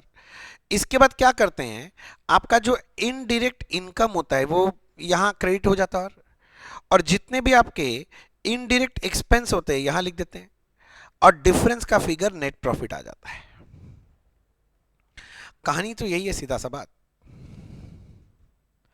मतलब लॉजिकली सोचोगे कि आप लोग नेट प्रॉफिट कैसे निकाल रहे हो, तो अल्टीमेटली हो क्या रहा है, आप ग्रॉस प्रॉफिट लेते हो, इसके साथ आपका जितना भी इनडायरेक्ट इनकम है वो ऐड कर दिया, उल्टा साइड में इनडायरेक्ट एक्सपेंस लेस कर दिया, डिफरेंस का फिगर क्या है, नेट प्रॉफिट आता है। अब एग्जामिनर का बदमाशी समझो, एग्जामिनर क्या करता है एग्जाम में, आपको नेट प्रॉफिट दे देगा, आपको इनडायरेक्ट एक्सपेंस भी दे देगा, इनडायरेक्ट इनकम भी दे देगा, बोलेगा ग्रॉस प्रॉफिट बताओ। मेरा बात समझा। अब क्या होता है, दिमाग काम नहीं करता एग्जाम में, बोलते ओ माय गॉड, ट्रेडिंग पीएल का तो डेटा ही नहीं दिया, ओपनिंग स्टॉक भी नहीं दिया, परचेज भी नहीं देगा, सेल भी नहीं दे रहा है, आदमी कंफ्यूज हो जाता है। तो करना क्या, अब आप समझ ही गए होंगे, अगर मुझे जीपी निकालना ही है तो नेट प्रॉफिट के साथ ये उधर ले जाओ, तो जितना भी इनडायरेक्ट एक्सपेंस होगा तो प्लस कर देना, और अगर कोई इनडायरेक्ट इनकम है तो लेस कर देना, काम हो जाएगा। ये जो मेथड है ना सर, ये एग्जामिनर का बदमाशी है सर, इसीलिए करना पड़ेगा, नहीं तो ऐसे कोई ग्रॉस प्रॉफिट थोड़ी ना निकालता है। मेरा बात समझ में, इसको मैंने एक नाम दिया है बैकवर्ड कैलकुलेशन, क्योंकि हम उल्टा जा रहे हैं ना, नेट प्रॉफिट से ग्रॉस प्रॉफिट, इसलिए मैंने एक नाम दे दिया बैकवर्ड कैलकुलेशन मेथड। तो लिख लो सर, एग्जाम में आपको क्वेश्चन जितना तरह से घुमा के पूछेगा मैं सारा बात कर दूंगा सर, आप टेंशन ही मत लेना। मेथड नंबर 3, मेथड नंबर 3 में आपको सिखा रहा हूं, क्या सिखा रहा हूं, ग्रॉस प्रॉफिट कैसे निकालते हैं, ग्रॉस प्रॉफिट कहां से, फ्रॉम नेट प्रॉफिट, और इसको मैंने नाम दिया है that is backward calculation method. Sir आपने तो सर जीपी निकालने में इतना टाइम लगा दिया, बाकी कब समझाओगे, आज ही समझाओगे ना। अरे हाँ भाई आज ही समझाएंगे, लिख लो ना भाई। तुम लोग जो लोग मेरे को जानते हो, पहले से जानते हो ना, मैं सारा बात डिटेल में करता हूं। ग्रॉस प्रॉफिट कैसे निकालोगे एग्जाम में, अगर नेट प्रॉफिट दिया हो तो, मतलब opening stock, purchase, direct expense, sale, closing stock नहीं दिया, तो क्या करोगे, नेट प्रॉफिट ले लेना, उसके बाद जितना भी इनडायरेक्ट एक्सपेंस दिया होगा उसको ऐड बैक कर देना, क्योंकि पहले माइनस किए थे नेट प्रॉफिट निकालने के लिए, उल्टा कर रहे हो तो ऐड बैक कर देना, और जितना भी आपका इनडायरेक्ट इनकम था पहले आपने प्लस किया था नेट प्रॉफिट के लिए, तो अभी माइनस कर देना। सर मान लो एग्जाम में इनडायरेक्ट इनकम दिया ही नहीं, तो अरे नहीं दिया तो जीरो रहेगा, तो net profit plus indirect expense करके आना। क्या बेकार क्वेश्चन पूछते हो यार, ऐसे कैसे चलेगा भाई। उफ, इतना आवाज करता है ना लोग चारों तरफ, क्या बताऊं। बोलो मेरे बच्चे, छापना हुआ यहां तक। सर आपने ग्रॉस प्रॉफिट निकालने में 10 मिनट लगवा दिया सर, बचपन में 2 मिनट में हमने सीख लिया था। अच्छा ठीक है, सॉरी, आगे बढ़ो। Concept number 2, step 2, concept number 2, calculation of net profit. Calculation of net profit. Calculation of net profit. Calculation of net profit, ठीक है लिखा, कैलकुलेशन ऑफ नेट प्रॉफिट।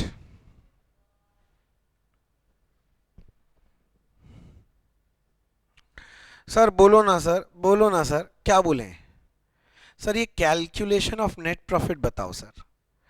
तो इसके लिए मैंने अभी थोड़ा देर पहले आपको बताया है कि मैं प्रॉफिट एंड लॉस अकाउंट नहीं बनाता सर, मैं स्टेटमेंट बनाता हूं। सर सुनो ना, अकाउंट ही बना लो ना, स्टेटमेंट बना के क्या करोगे। मैं लॉजिक बताता हूं स्टेटमेंट बनाने का सर। सर ये जो अकाउंट, ये जो प्रॉफिट निकल रहा है, ये तो कंपनी का प्रॉफिट निकल रहा है ना। अगर आपको प्रॉफिट एंड लॉस अकाउंट बनाने का मन है, बना लो, कोई रोकेगा नहीं। मगर फिर उस सिचुएशन में आपको शेड्यूल 3 का फॉर्मेट यूज करना पड़ेगा। कंपनीज एक्ट 2013 में शेड्यूल 3 का जो पीएल का फॉर्मेट दिया एकदम स्पेसिफिक, वो यूज करना है, करना है। नहीं सर, नहीं सर, तो इसीलिए हम लोग स्टेटमेंट यूज करते हैं। ये तो भारी भरकम हो जाएगा छोटा सा बात भी, तो लिखो सर। तो इसके लिए हम लोग बनाते हैं statement of apportionment of profit, statement of apportionment of profit between pre-incorporation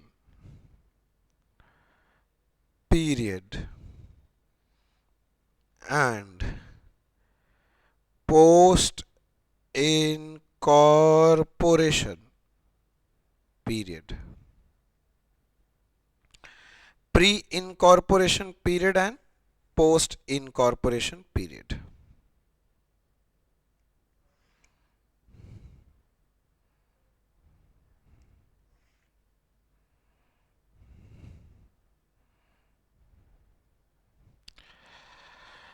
इसमें हम लोग कुछ कॉलम्स बनाएंगे सर। बेटर होगा पूरा एक पन्ना का कॉलम टान लेना। सर कितना कॉलम, देख लो पहले, चाहे देख लो, आपके लिए अच्छा रहेगा।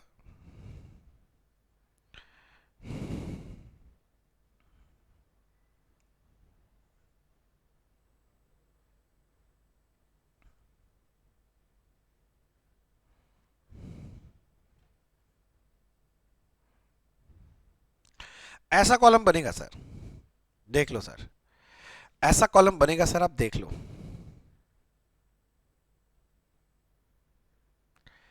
ऐसा कॉलम बनेगा सर, आप देख लो।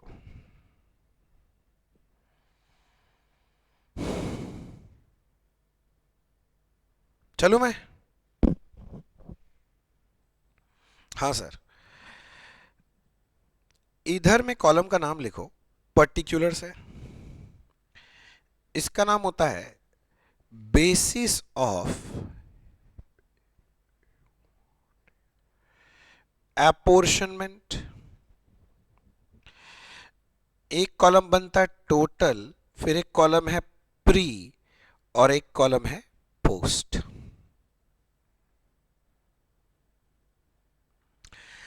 हम लोग स्टार्ट करेंगे ग्रॉस प्रॉफिट से, या दिमाग में ऐसे सोचो पीएल अकाउंट का क्रेडिट साइड चालू हो गया, तो पहले है ग्रॉस प्रॉफिट। अब थोड़ा पार्टिसिपेशन चाहिएगा सर, मेरे पास टोटल ग्रॉस प्रॉफिट मिल गया मुझे ट्रेडिंग अकाउंट से। बस इतना बताओ, ग्रॉस प्रॉफिट को टाइम रेशियो में तोड़ना है कि सेल्स रेशियो? टाइम रेशियो 1 है, सेल्स रेशियो 2 है। बोलो टाइम रेशियो कि सेल्स रेशियो? टाइम रेशियो में तोड़ोगे ग्रॉस प्रॉफिट को कि सेल्स रेशियो? ज्यादा टाइम ज्यादा प्रॉफिट कि ज्यादा सेल तो ज्यादा प्रॉफिट? ज्यादा सेल, क्योंकि ये सेल पे डिपेंड करता है। तो इसको हम लोग क्या करेंगे, सेल्स रेशियो में तोड़ देंगे। अच्छा, मैं शॉर्ट में अब से एस आर लिखूंगा, आप बहक मत जाना। ऐसे ही मान लो मैंने आपको पूछ लिया, एक इनकम दिया जिसका नाम है डिस्काउंट रिसीव्ड। जरा सोच के बताना, डिस्काउंट रिसीव्ड कौन से रेशियो में तोड़ोगे?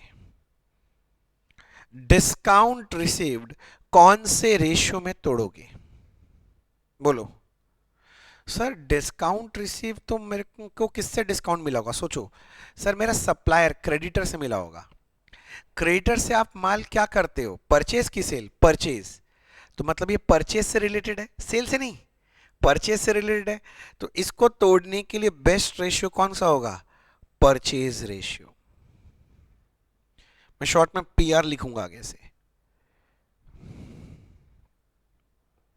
ठीक है।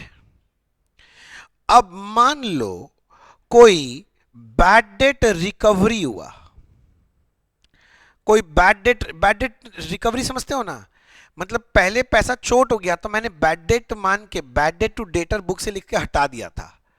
अब कई साल बाद वो आदमी आके हमको पैसा रिटर्न कर रहा है, तो उसको क्या बोलते हैं? Bad debt recovery. तो बैड डेट रिकवरी कौन से रेशियो में जाना चाहिए? टाइम के हिसाब से नहीं, sales ratio. Sales, bad debt recovery sale पे डिपेंड करेगा, ज्यादा सेल होगा तो ज्यादा रिकवरी। सर ये तो दोनों ही सूट नहीं कर रहा सर।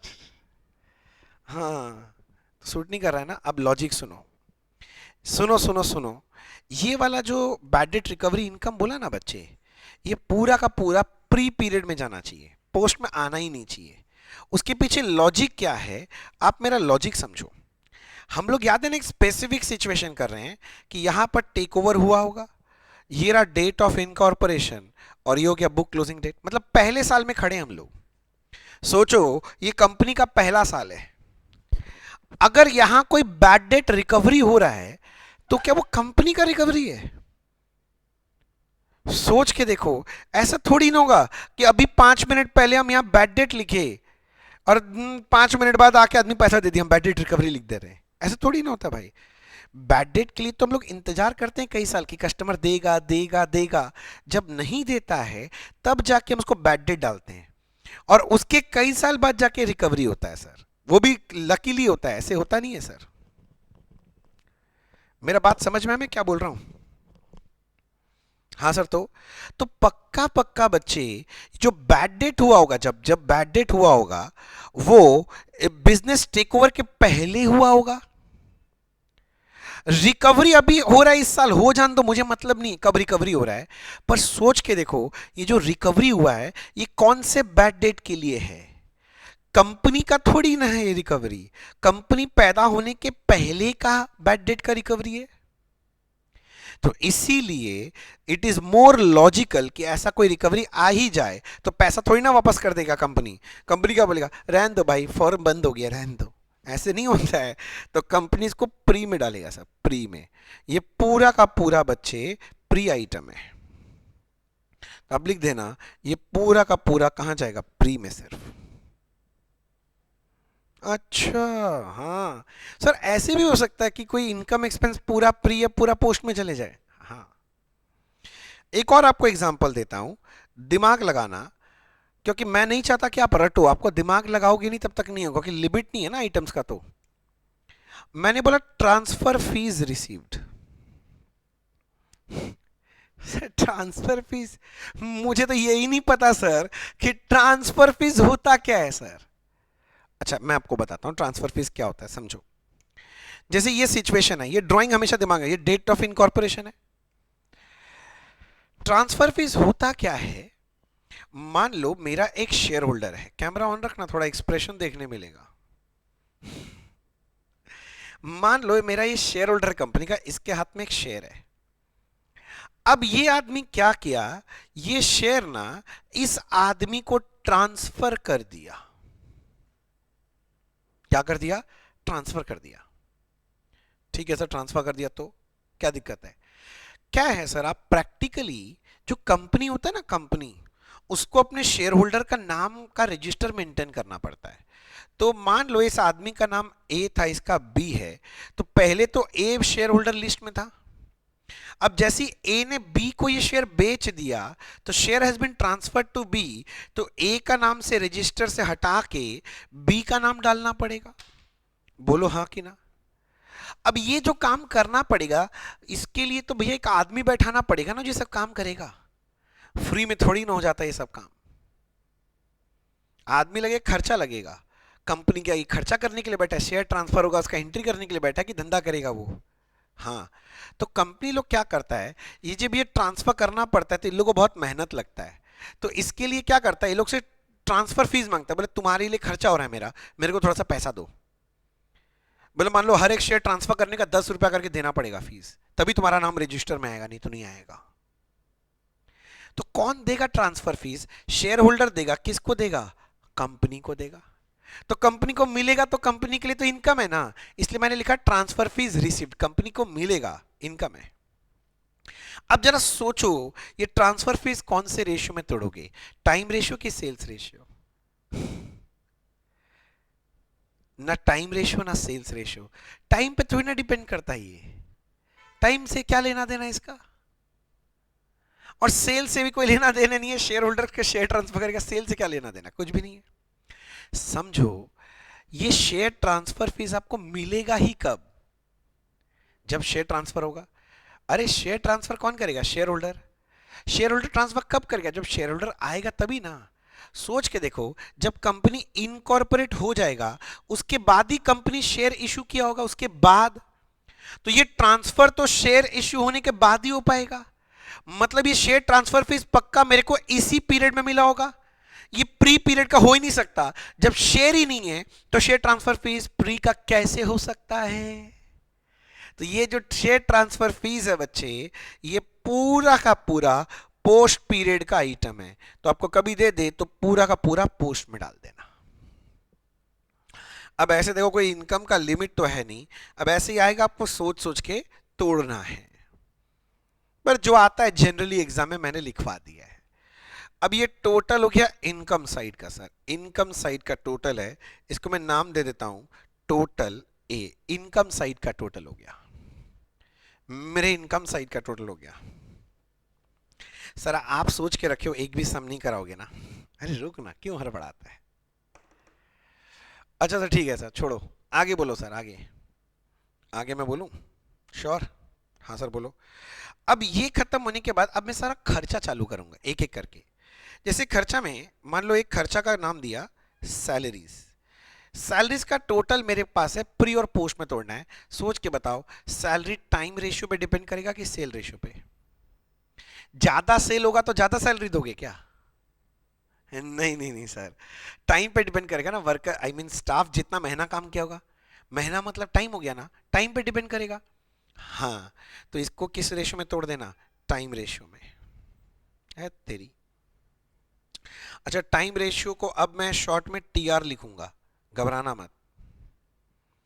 सोच के बताओ, रेंट कौन से रेशियो में तोड़ोगे? रेंट ज्यादा सेल तो ज्यादा भाड़ा देना पड़ेगा क्या? नहीं नहीं सर, जितना टाइम के लिए भाड़ा पे लेंगे सर, टाइम पे डिपेंड करता है, तो टाइम रेशियो में तोड़ना चाहिए सर। जरा सोचो, डेप्रिसिएशन का बात करो। डेप्रिसिएशन, ज्यादा सेल होगा तो मशीन ज्यादा घसेगा, ज्यादा डेप्रिशिएट होगा। नहीं सर, वो तो टाइम पे डिपेंड करेगा ना, कितना यूज करते हैं।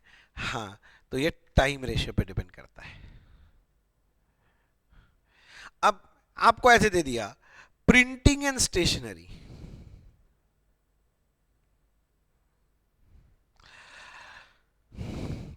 देखो, प्रिंटिंग एंड स्टेशनरी सोचो, पूरा साल भर यूज हुआ होगा, पेन पेंसिल पेपर सब यूज हुआ होगा। जरा सोच के बताओ, ज्यादा सेल होगा तो ज्यादा पेन पेंसिल यूज होगा क्या? हाँ। अरे नालायक, माल बिक रहा है, पेन पेंसिल से क्या लेना देना है? तो सेल से तो रिलेटेड है नहीं, तो टाइम से, क्योंकि मोटा मोटी बराबर ही लगता है भाई स्टेशनरी का खर्चा। आप सोच के देख लो सर। हर साल मोटा मोटी बराबर ही लगता है, मतलब टाइम पे डिपेंड करता है, टाइम रेशियो। अब मान लो आपको ब्लफ करने के लिए ऐसे बोल देगा जनरल एक्सपेंस। जब नया टाइप का एक्सपेंस बोले तो ऐसे सोचो पहले, क्या ये सेल पे डिपेंड करता है? जनरल मतलब क्या हो गया, कॉमन एक्सपेंसेस कुछ दिया है, तो क्या ये सेल पे डिपेंड करता है? आपको ऐसा कुछ बोल रहा है? नहीं, मतलब ये टाइम पे डिपेंड करता है, तो इसको टाइम रेशियो में तोड़ देना। मैं बहुत सारा एग्जांपल ले रहा हूं सर, जिससे कि अभी से ही क्लियर होता जाए सर आपका बात। देखो इसी बात को घुमा के कैसे बोलता है, मिसलेनियस एक्सपेंस बोल देगा कभी। अब आपको समझ में आ रहा है, कुछ समझ में तो नहीं आ रहा है सर, कौन सा रेशियो होना चाहिए, तो टाइम रेशियो मार दो सर, क्योंकि सेल पे तो डिपेंड करेगा नहीं, तो किस पे करेगा, टाइम पे।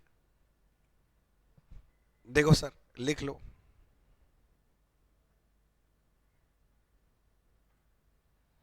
ठीक है सर।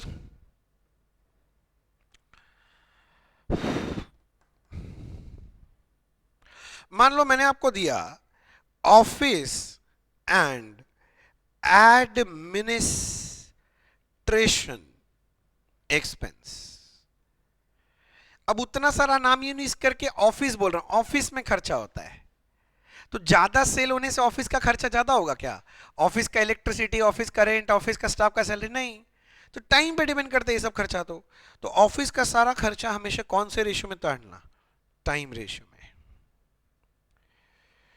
अच्छा मान लो मैं आपसे पूछता हूं, डिस्काउंट अलाउड, सुना है ना डिस्काउंट अलाउड, ये कौन से रेशियो में?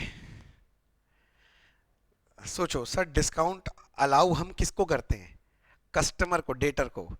डेटर को हम माल बेचते हैं, सेल करते हैं, सर ये सेल से रिलेटेड है, वेरी गुड। तो कौन सा रेशियो होना चाहिए, सेल्स रेशियो। एसआर लिख दूं? हाँ, अब तुम पूरा लिखना है लिखो, मैं एसआर लिखूंगा, तुम भी छोटा लिखो ना, क्या टाइम वेस्ट करना है। अब मान लो आपको दे दिया बैड डेट।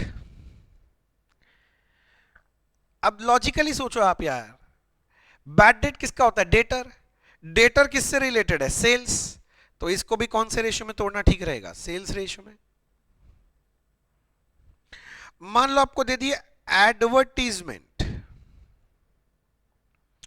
सोचो एडवर्टीजमेंट किसके लिए किया जाता है, वेरी गुड, सेल के लिए, है ना, सेल के लिए एडवर्टाइज करते हैं, सेल से रिलेटेड है, तो इसको कौन से रेशियो में तोड़ देना, सेल्स रेशियो में तोड़ देना।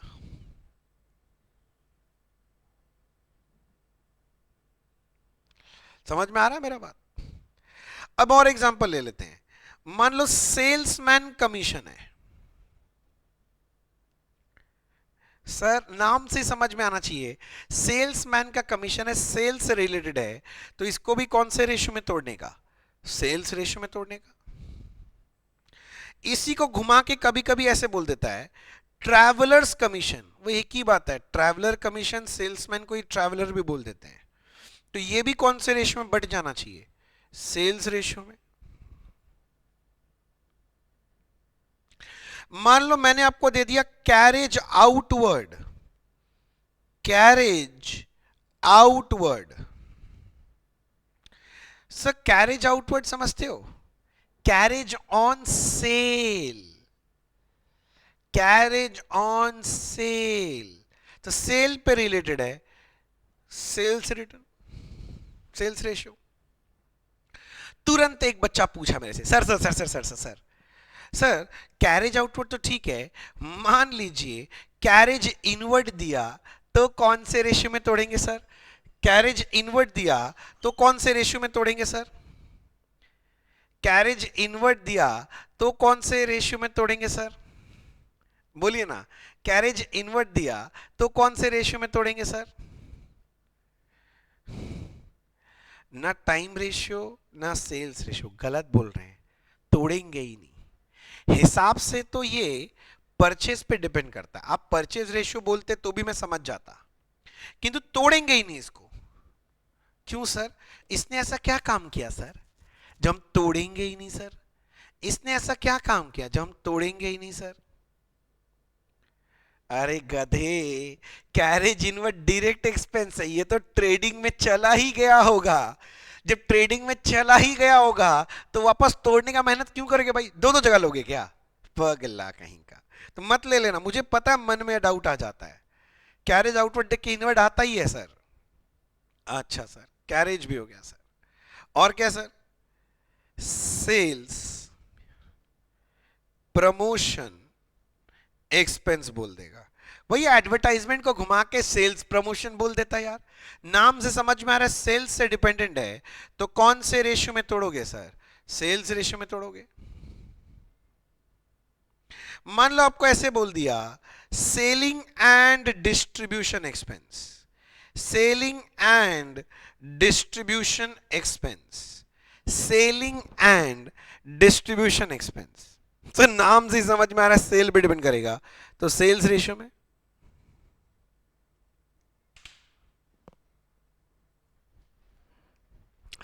हो गया सेलिंग एंड डिस्ट्रीब्यूशन तक, ठीक है। अब अगला एग्जांपल ले रहा हूं सर, पूरा पार्टिसिपेट करना सर। अभी बहुत सारा एग्जांपल लूंगा, मैं सोच रहा हूं अपने लाइंस को थोड़ा ड्रॉ कर लेता हूं। आप भी ड्रॉ कर लो सर।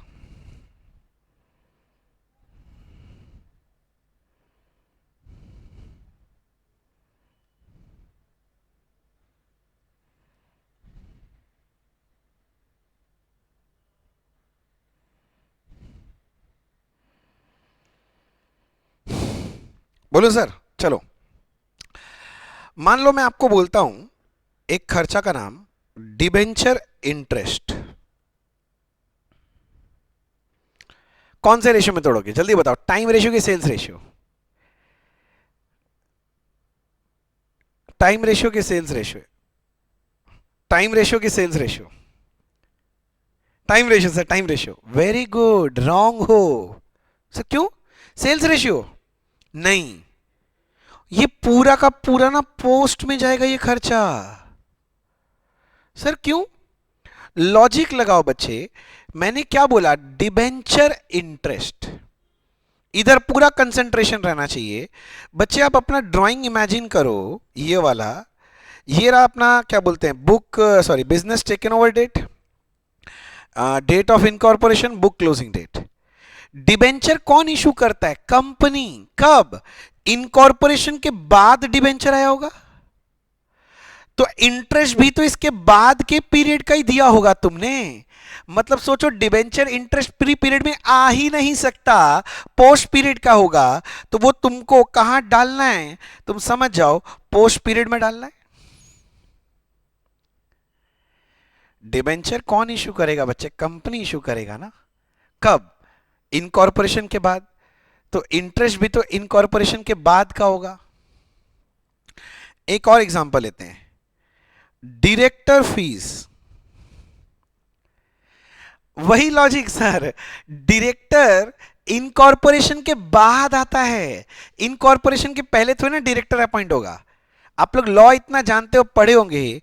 तो बाद मतलब ये भी पोस्ट पीरियड का है, तो डायरेक्टर फीस कंपनी से रिलेटेड है, तो पोस्ट में जाना चाहिए। फिर ऐसे ही घुमा घुमा के ये लोग देता रहता है आपको। ओहो सर, क्या देता है? ये लोग एक वर्ड यूज करेगा, डायरेक्टर्स रेम्यूनरेशन।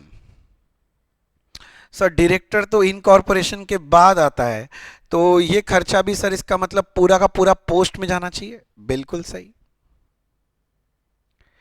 आपको ये लोग कभी कभी बोल देगा इनकॉर्पोरेशन एक्सपेंस, मैंने कंपनी बनाने का इनकॉर्पोरेशन एक्सपेंस लगा, कुछ बोल दिया, तो ये किसका खर्चा है? कंपनी का खर्चा है।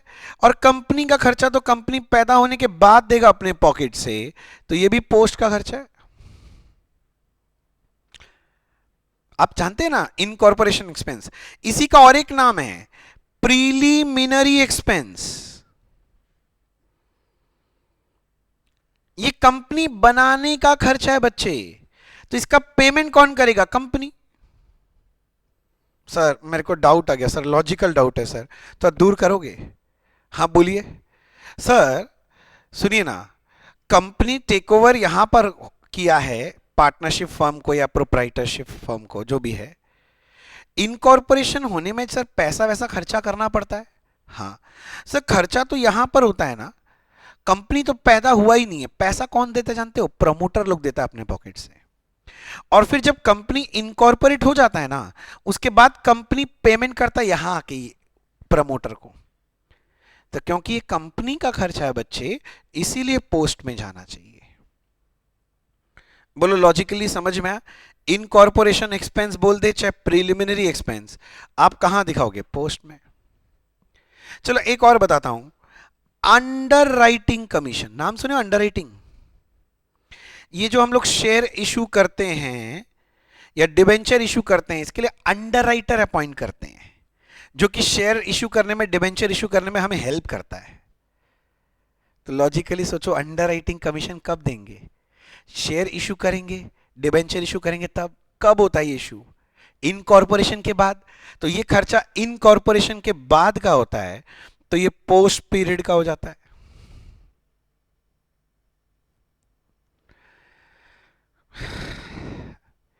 मेरा बात समझ में आ रहा है? आगे लिखो, ऑडिट फीस। ऑडिट फीस कौन से रेशियो में तोड़ना सही रहेगा? सर आप दो दो बार लिख रहे हो सर, पागल हो गए क्या? सुनो सुनो सुनो, दो दो बार पागल का बात नहीं है। थोड़ा बहुत अगर लॉ पढ़े हो तो आप जानते होंगे, एक होता है स्टैट्यूटरी ऑडिट फीस, एक स्टैट्यूटरी ऑडिट होता है। स्टैट्यूटरी ऑडिट किसका होता है? कंपनीज का होता है। एक्चुअली कंपनीज एक्ट 2013 में लिखा है कि हर कंपनी को अपना ऑडिट कराना पड़ेगा। तो आपने अगर कोई ऑडिट फीस दिया है और वो स्टैट्यूटरी ऑडिट के लिए दिया है, तो समझो ये ऑडिट किसका हो रहा है? कंपनी का। तो ये कंपनी का खर्चा हो जाता है, तो इसको तो पूरा का पूरा पोस्ट में डाल देना चाहिए। एक और ऑडिट होता है जिसको हम लोग बोलते हैं tax audit sir, tax audit. Sir tax audit, हाँ, इनकम टैक्स एक्ट में भी लिखा है ऑडिट कराने के लिए। जब इनकम टैक्स के लिए ऑडिट कराते हैं इसको बोलते हैं टैक्स ऑडिट। और ये टैक्स ऑडिट जानते हो कैसे डिसाइड होता है? सेल पे डिसाइड होता है। ये लोग सेल का एक लिमिट दे देता है कि आपका टर्नओवर, आपका सेल अगर इतना करोड़ के ऊपर है तो आपका टैक्स ऑडिट होगा, नहीं तो नहीं होगा। तो समझो टैक्स ऑडिट किस पे डिपेंड कर रहा है? सेल पे। तो इसको बेटर है सेल्स रेशियो में तोड़ देना। तो आपको एग्जाम में देखना पड़ेगा कि स्टैट्यूटरी ऑडिट फीस पे किया है कि स्टैट ऑडिट पे किया है, सॉरी स्टैट्यूटरी पे किया है कि टैक्स ऑडिट फीस पे किया है। स्टैट्यूटरी ऑडिट फीस है तो पूरा पोस्ट में डाल देना, किंतु टैक्स ऑडिट फीस है तो उसको सेल्स रेशियो में तोड़ना अच्छा रहेगा। तुरंत एक बच्चा का हाथ उठा, सर डाउट आछे सर, डाउट। हमारा क्या डाउट है? बोल। सर मान लीजिए एग्जाम में सिर्फ ऑडिट फीस दिया, बोला ही नहीं कि ये स्टैट्यूटरी ऑडिट है कि टैक्स ऑडिट है, तब तो आपका इच्छा। पर हम हमेशा एजम्पशन क्या लेते हैं पता है? स्टैट्यूटरी ऑडिट, और उसको पोस्ट में डाल देंगे। यानी एग्जाम में अगर क्वेश्चन साइलेंट है about audit fees, so we will always assume it to be statutory audit fees और मैं इसको पोस्ट में डालूंगा। बहुत लोग इसे टाइम रेशियो में भी तोड़ देते हैं, वो भी एक अल्टरनेटिव है, पर वो नहीं है। मैं स्टैट ऑडिट मानूंगा। मैं एक नोट लिखाऊंगा बाद में इसको लेके, ठीक है? डोंट वरी, मैं लिखवा दूंगा, मेरा आदत है, मैं लिखवाऊंगा, डोंट वरी। मान लो कभी आपको दे दिया पार्टनर सैलरी। अब बच्चा गुस्सा हो जाता है, पार्टनर सैलरी कहां से आ गया सर? मैं बताता हूं होता क्या है। जैसे कि कंपनी तो बाद में इनकॉर्पोरेट हो रहा है, इस पीरियड में टेक्निकली धंधा कौन? वही पार्टनर लोग ही चला लेता है ना। तो पार्टनर लोग क्या करता है, ये चलाने के लिए धंधा बोलता है, स्टाफ रखते हैं, पैसा लगता है, हमको सैलरी दे दो। पार्टनर लोग सैलरी ले लेता है, बोलते हैं पार्टनर सैलरी। तो पार्टनर कब तक दिख सकता है? मैक्सिमम टू मैक्सिमम जब तक कंपनी नहीं आता है। कंपनी जब तक नहीं आता, क्योंकि कंपनी जब तक नहीं आता है तब तक पार्टनर्स कैपिटल बुक्स में रहता है। कंपनी आने के बाद तो शेयर कैपिटल बन जाएगा ना, इक्विटी शेयर कैपिटल। तो पार्टनर कहां मिलता है? प्री पीरियड में। तो पार्टनर से रिलेटेड कभी भी कोई खर्चा बोल देगा ना बच्चे, तो वो पूरा का पूरा कहां डालना? प्री पीरियड में। कोई भी नाम से आपको बहकाने का कोशिश करेगा, आप बहकना मत, पार्टनर से रिलेटेड प्री में डाल देना। मान लो ऐसे घुमा के बोल दिया एक नाम, पार्टनर्स रेमुनरेशन, तो आई एम टेलिंग यू ना, any remuneration relating to partner, partner salary बोले, पार्टनर कमीशन बोले, कुछ भी बोल दे, पार्टनर बोल दिया है तो तुम पूरा का पूरा खर्चा को प्री में डाल देना। ऐसे तुमको बोल सकता है इंटरेस्ट ऑन पार्टनर्स कैपिटल, ये भी दे सकता है, ये सब सुना है बचपन में आपने, पार्टनर्स कैपिटल के ऊपर इंटरेस्ट लगेगा, तो पार्टनर से रिलेटेड है ना, तो कौन से पीरियड में डाल देना, प्री में। बोलो मेरा बात समझ में आ रहा है? जितना एग्जाम्पल हो सकता मैं दे रहा हूं बच्चे, मैं नहीं चाहता कि आपको कहीं भी तकलीफ रहे। और बात सुनो सर, फिर इन लोग का बदमाशी सुनो, ये लोग आपको बोल देगा वेरिएबल एक्सपेंस है, या फिर आपको बोलेगा फिक्स्ड एक्सपेंस है, ऐसे दे देगा सर। तब ये सुनो सर, ये एग्जाम ओरिएंटेड एक्सप्लेनेशन है, ये वेरिएबल और जो फिक्स्ड है हम सेल्स के बेसिस में देखते हैं। समझना, मेरा वर्ड समझो, वेरिएबल किसको बोलते हैं? सेल बढ़ेगा तो खर्चा बढ़ेगा, सेल कमेगा तो खर्चा कमेगा, ये वेरिएबल एक्सपेंस है। सेल बढ़े या कमे और खर्चा चेंज नहीं होता है तो उसको फिक्स्ड एक्सपेंस बोलते हैं। दिमाग लगाओ, अगर आपको वेरिएबल एक्सपेंस बोल रहा है तो दिमाग में चल रहा है सेल बढ़ेगा तो ये खर्चा बढ़ेगा, सेल घटेगा तो ये खर्चा घटेगा, तो ये सेल पे डिपेंडेंट हो गया ना। हाँ, तो इसको सेल्स रेशियो में तोड़ देना। किंतु अगर कोई फिक्स्ड एक्सपेंस दे दिया, मतलब सेल बढ़ रहा है घट रहा है खर्चा चेंज ही नहीं होगा भाई, इसका मतलब इस सेल पे नहीं टाइम पे डिपेंड करता है, तो ऐसे खर्चे को टाइम रेशियो में तोड़ना। देख ऐसे तो लिस्ट का कमी नहीं, आप जितना बोलोगे मैं लिस्ट उतना बड़ा बनाते जाऊंगा सर, मजा आने लग जाएगा सर, पता चलेगा 3-4 क्लास बैठ के तो खर्चा का नाम लिखने लग गए। आपको लॉजिक समझना है सर, मैं कोशिश कर रहा था आपको लॉजिक मिल जाए। हाँ सर हो गया, बस और नहीं लिखते हैं, बहुत खर्चा ले लिया सर, इतना एग्जाम्पल कोई नहीं देता, किसी का भी देख लो सर, कोई नहीं देगा इतना एग्जाम्पल। अब क्या करना है,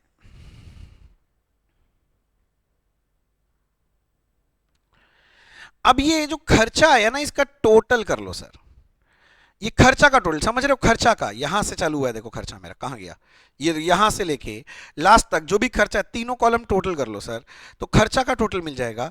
इसको मैं नाम दे देता हूं टोटल बी, बी टोटल।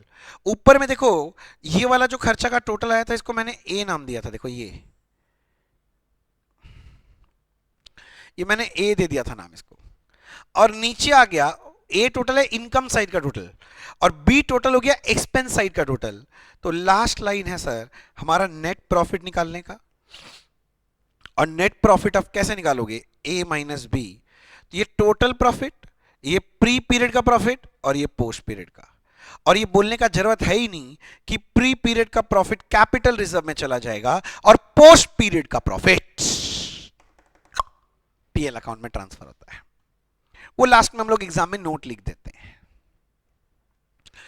एक पॉइंट लिखो, नोट ऑन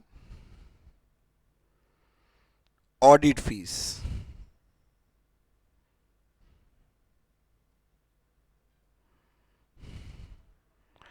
लिखा, लिखो, if question is silent, then always assume audit fees to be statutory audit fees and consider it in post period by giving a suitable note। मतलब exam में अगर audit fees के बारे में कुछ नहीं बोलेगा तो हम नीचे नोट दे देंगे, एजम्पशन कि हम लोग मान ले रहे हैं कि स्टैट्यूटरी ऑडिट फीस है, और पूरा पोस्ट में डाल लेना। बहुत लोग इसको ना टाइम रेशियो में भी तुड़वा देते हैं, कुछ नहीं बोलता है तो वो भी चलेगा सर। ओहो मैं तो भूल ही गया एक चीज देना आपको खर्चा में, सर लिखने तो दो यहां तक पहले। अच्छा लिखो, लो लो लिख लो। आपका लिखना हो जाए तो मुझे बता देना। लिखना हो जाए तो बता देना। पर मजेदार है ना ये चैप्टर, अभी सम करोगे ना बहुत मजा आएगा। तुम बोलेगा भैया यही चैप्टर कराते रहिए, पूरा सिलेबस में सिर्फ एक ही चैप्टर होना चाहिए था, यही चैप्टर। मजाक नहीं कर रहा हूं, बहुत मजा आता है मेरे को तो। आपका पता नहीं क्या होगा, मुझे बहुत मजा आता है, क्योंकि पूरे सिलेबस का सबसे इजी चैप्टर यही है।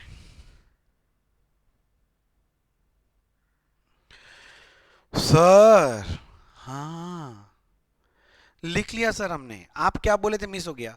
हाँ मान लो आपको खर्चा में, जैसे कंपनी है ना, कंपनी जो प्रॉफिट कमाता है उसमें से अपने शेयर होल्डर को वो देगा ना डिविडेंड।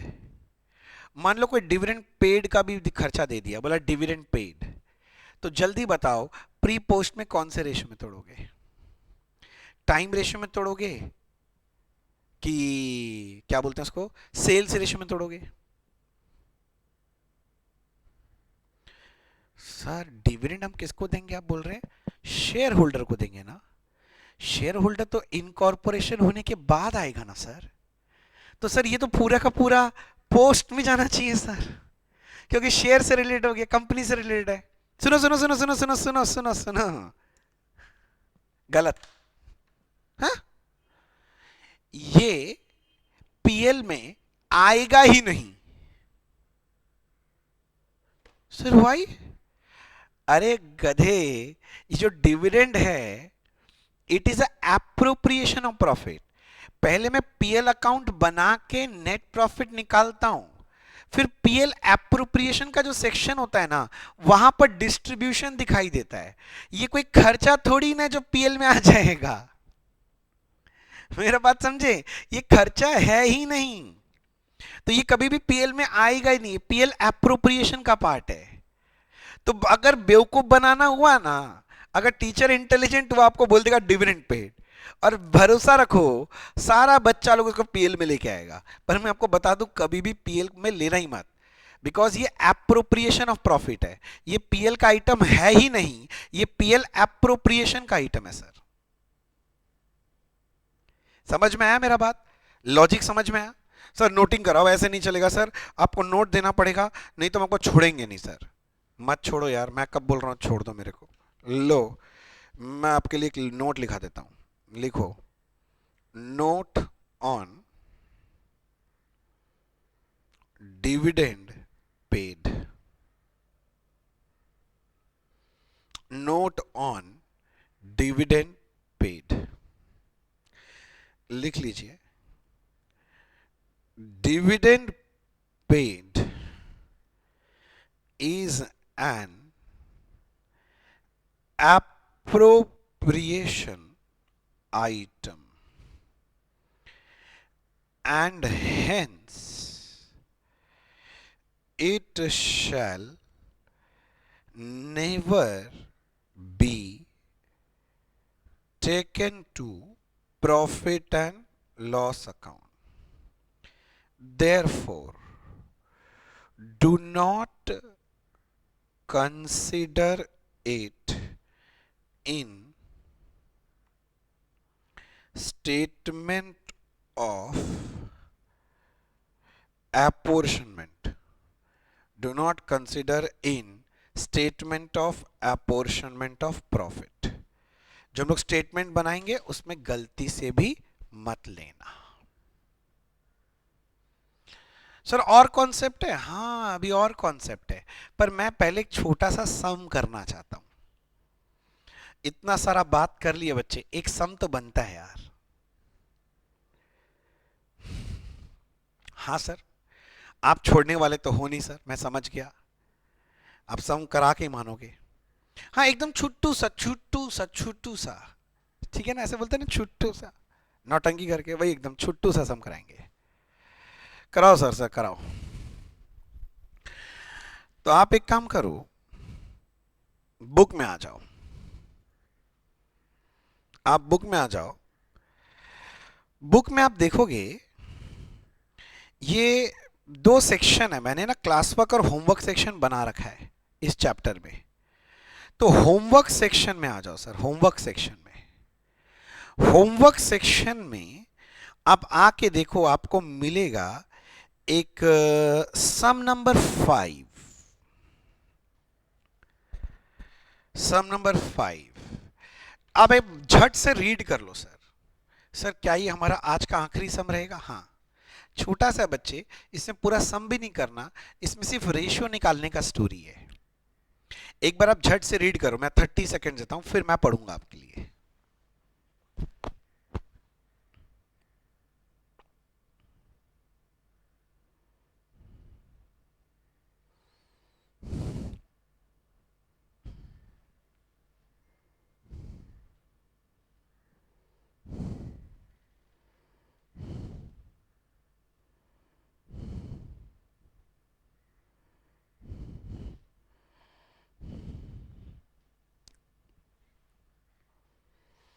पढ़ लिया? देखो क्या निकालने बोला, आप देखे ध्यान से। Calculate time ratio and sales ratio बोला है। Calculate time ratio and sales ratio बोला है।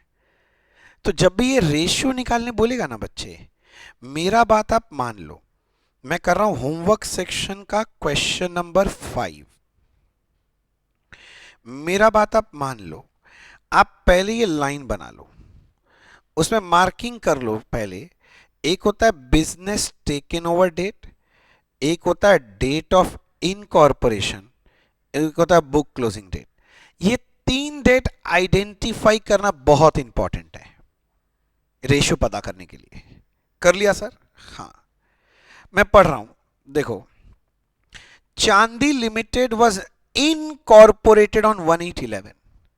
तो ये कौन सा डेट है? Date of incorporation 1811। तो मैं यहां पर आके लिखा डेट ऑफ इनकॉर्पोरेशन में 1811, ठीक है। To take over the running business of Kumar brothers with assets from 1411। तो इस कंपनी ने कोई रनिंग बिजनेस खरीद लिया कोई कुमार ब्रदर्स का, कब? 1411 को। तो 1411 क्या हो गया? Business take over date. तो मेरा बिजनेस टेक ओवर डेट है 1411। अच्छा, फिर बोला है the accounts of the company were closed on 31/3/12। Book closing date बोल दिया 31/3/12। हाँ सर, दे दिया है। अब अगर टाइम रेशियो, पहले रफ में बात करते हैं, फिर मैं फेयर वर्क दिखाऊंगा आपको। ये बेसिकली रफ वर्क है, एग्जाम में बनाना कंपलसरी नहीं है, पर मैं बना लेता हूं।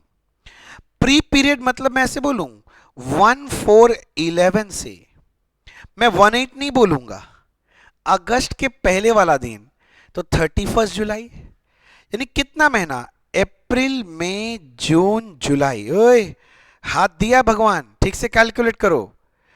अप्रैल मई जून जुलाई, अगस्त तो आएगा नहीं, मतलब 4 महीना मेरा प्री हो गया। और अगस्त से लेके मार्च तक ये पोस्ट है, ये तो प्री हो गया था ना। तो पोस्ट ये है, कितना महीना होगा देखो, अगस्त सितंबर अक्टूबर नवंबर दिसंबर जनवरी फरवरी मार्च। गिन लो कितना फिंगर्स मैंने खोला है, 8 फिंगर्स। बहुत अच्छे, तो ये 8 महीना हो गया। तो मैं टाइम रेशियो बोलूंगा 4:8, दैट इज 1:2, जिसको मैथ समझ में आता है। तो इसको मैं लिखवा देता हूं सर, प्रेजेंटेशन एग्जाम में कैसे करना है। लिखो कैलकुलेशन ऑफ, सब में बोला है time ratio and sales ratio,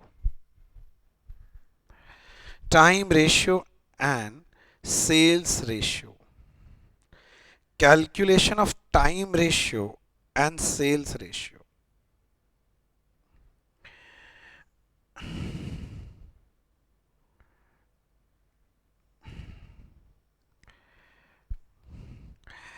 एक कॉलम का नाम है सीरियल नंबर, एक का नाम रखें यहां पर पर्टिकुलर, एक का नाम लिखें प्री इनकॉर्पोरेशन, और एक कॉलम का नाम रखेंगे, अच्छा इधर एक और आना चाहिए कॉलम, रखो सॉरी, एक है पोस्ट इनकॉर्पोरेशन और एक है रेशियो।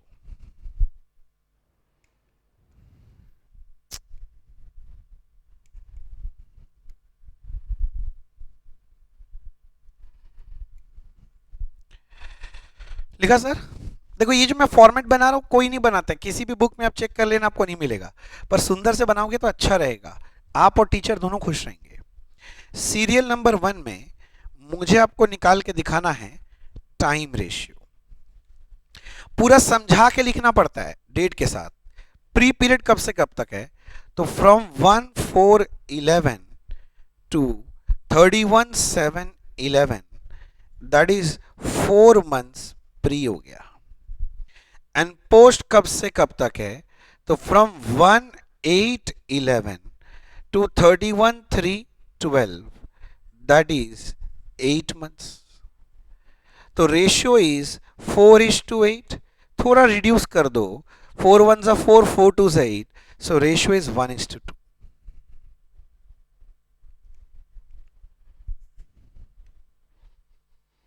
यहां तक ठीक है सर?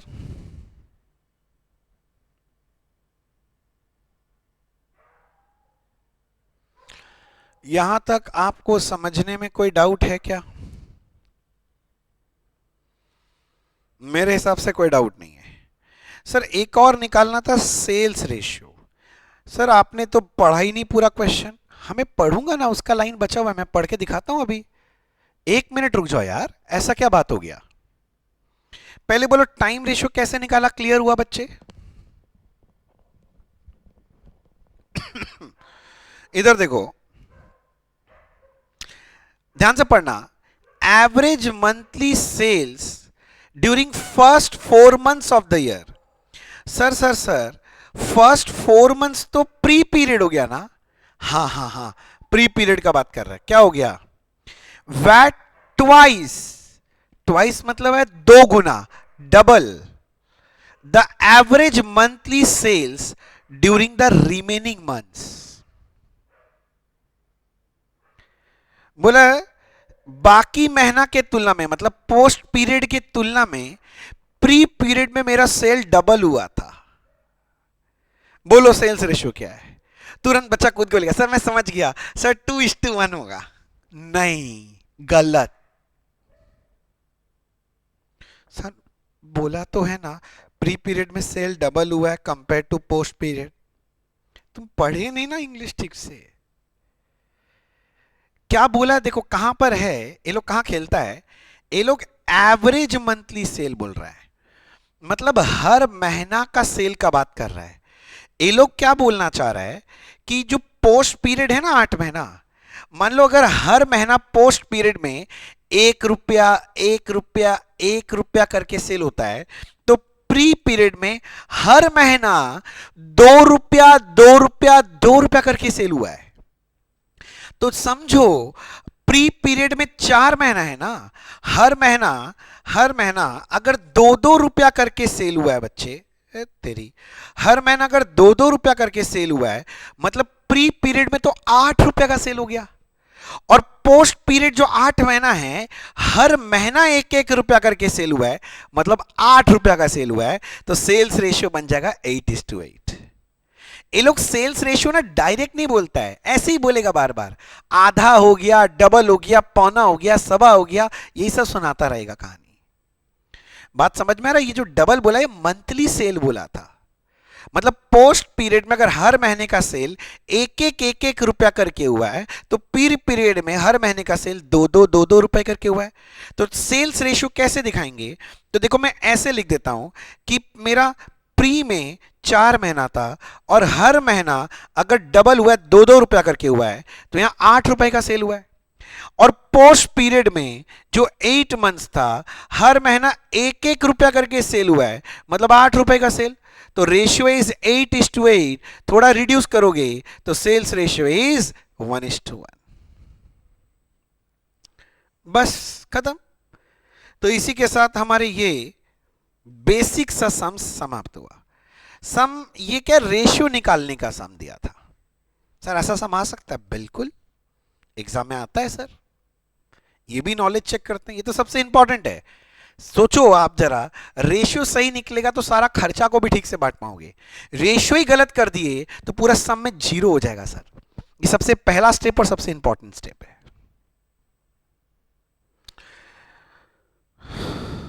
सर आगे करो सर। ठीक है, मैं समझ गया आप थक गए हैं, तो एक काम करता हूं, मैं आज के लिए इतना रखता हूं। प्लस मेरा भरोसा मानो सर, इसको एक बार और रिवाइज कर लेना अच्छे से। मैंने जितना बोला है सारा नोटिंग कराया है, आप प्लीज इसे रिवाइज करके आना। तो आज के लिए इतना ही, अगले दिन फिर मिलेंगे। Thank you so much, bye bye, God bless you. Revise करना, रिवाइज।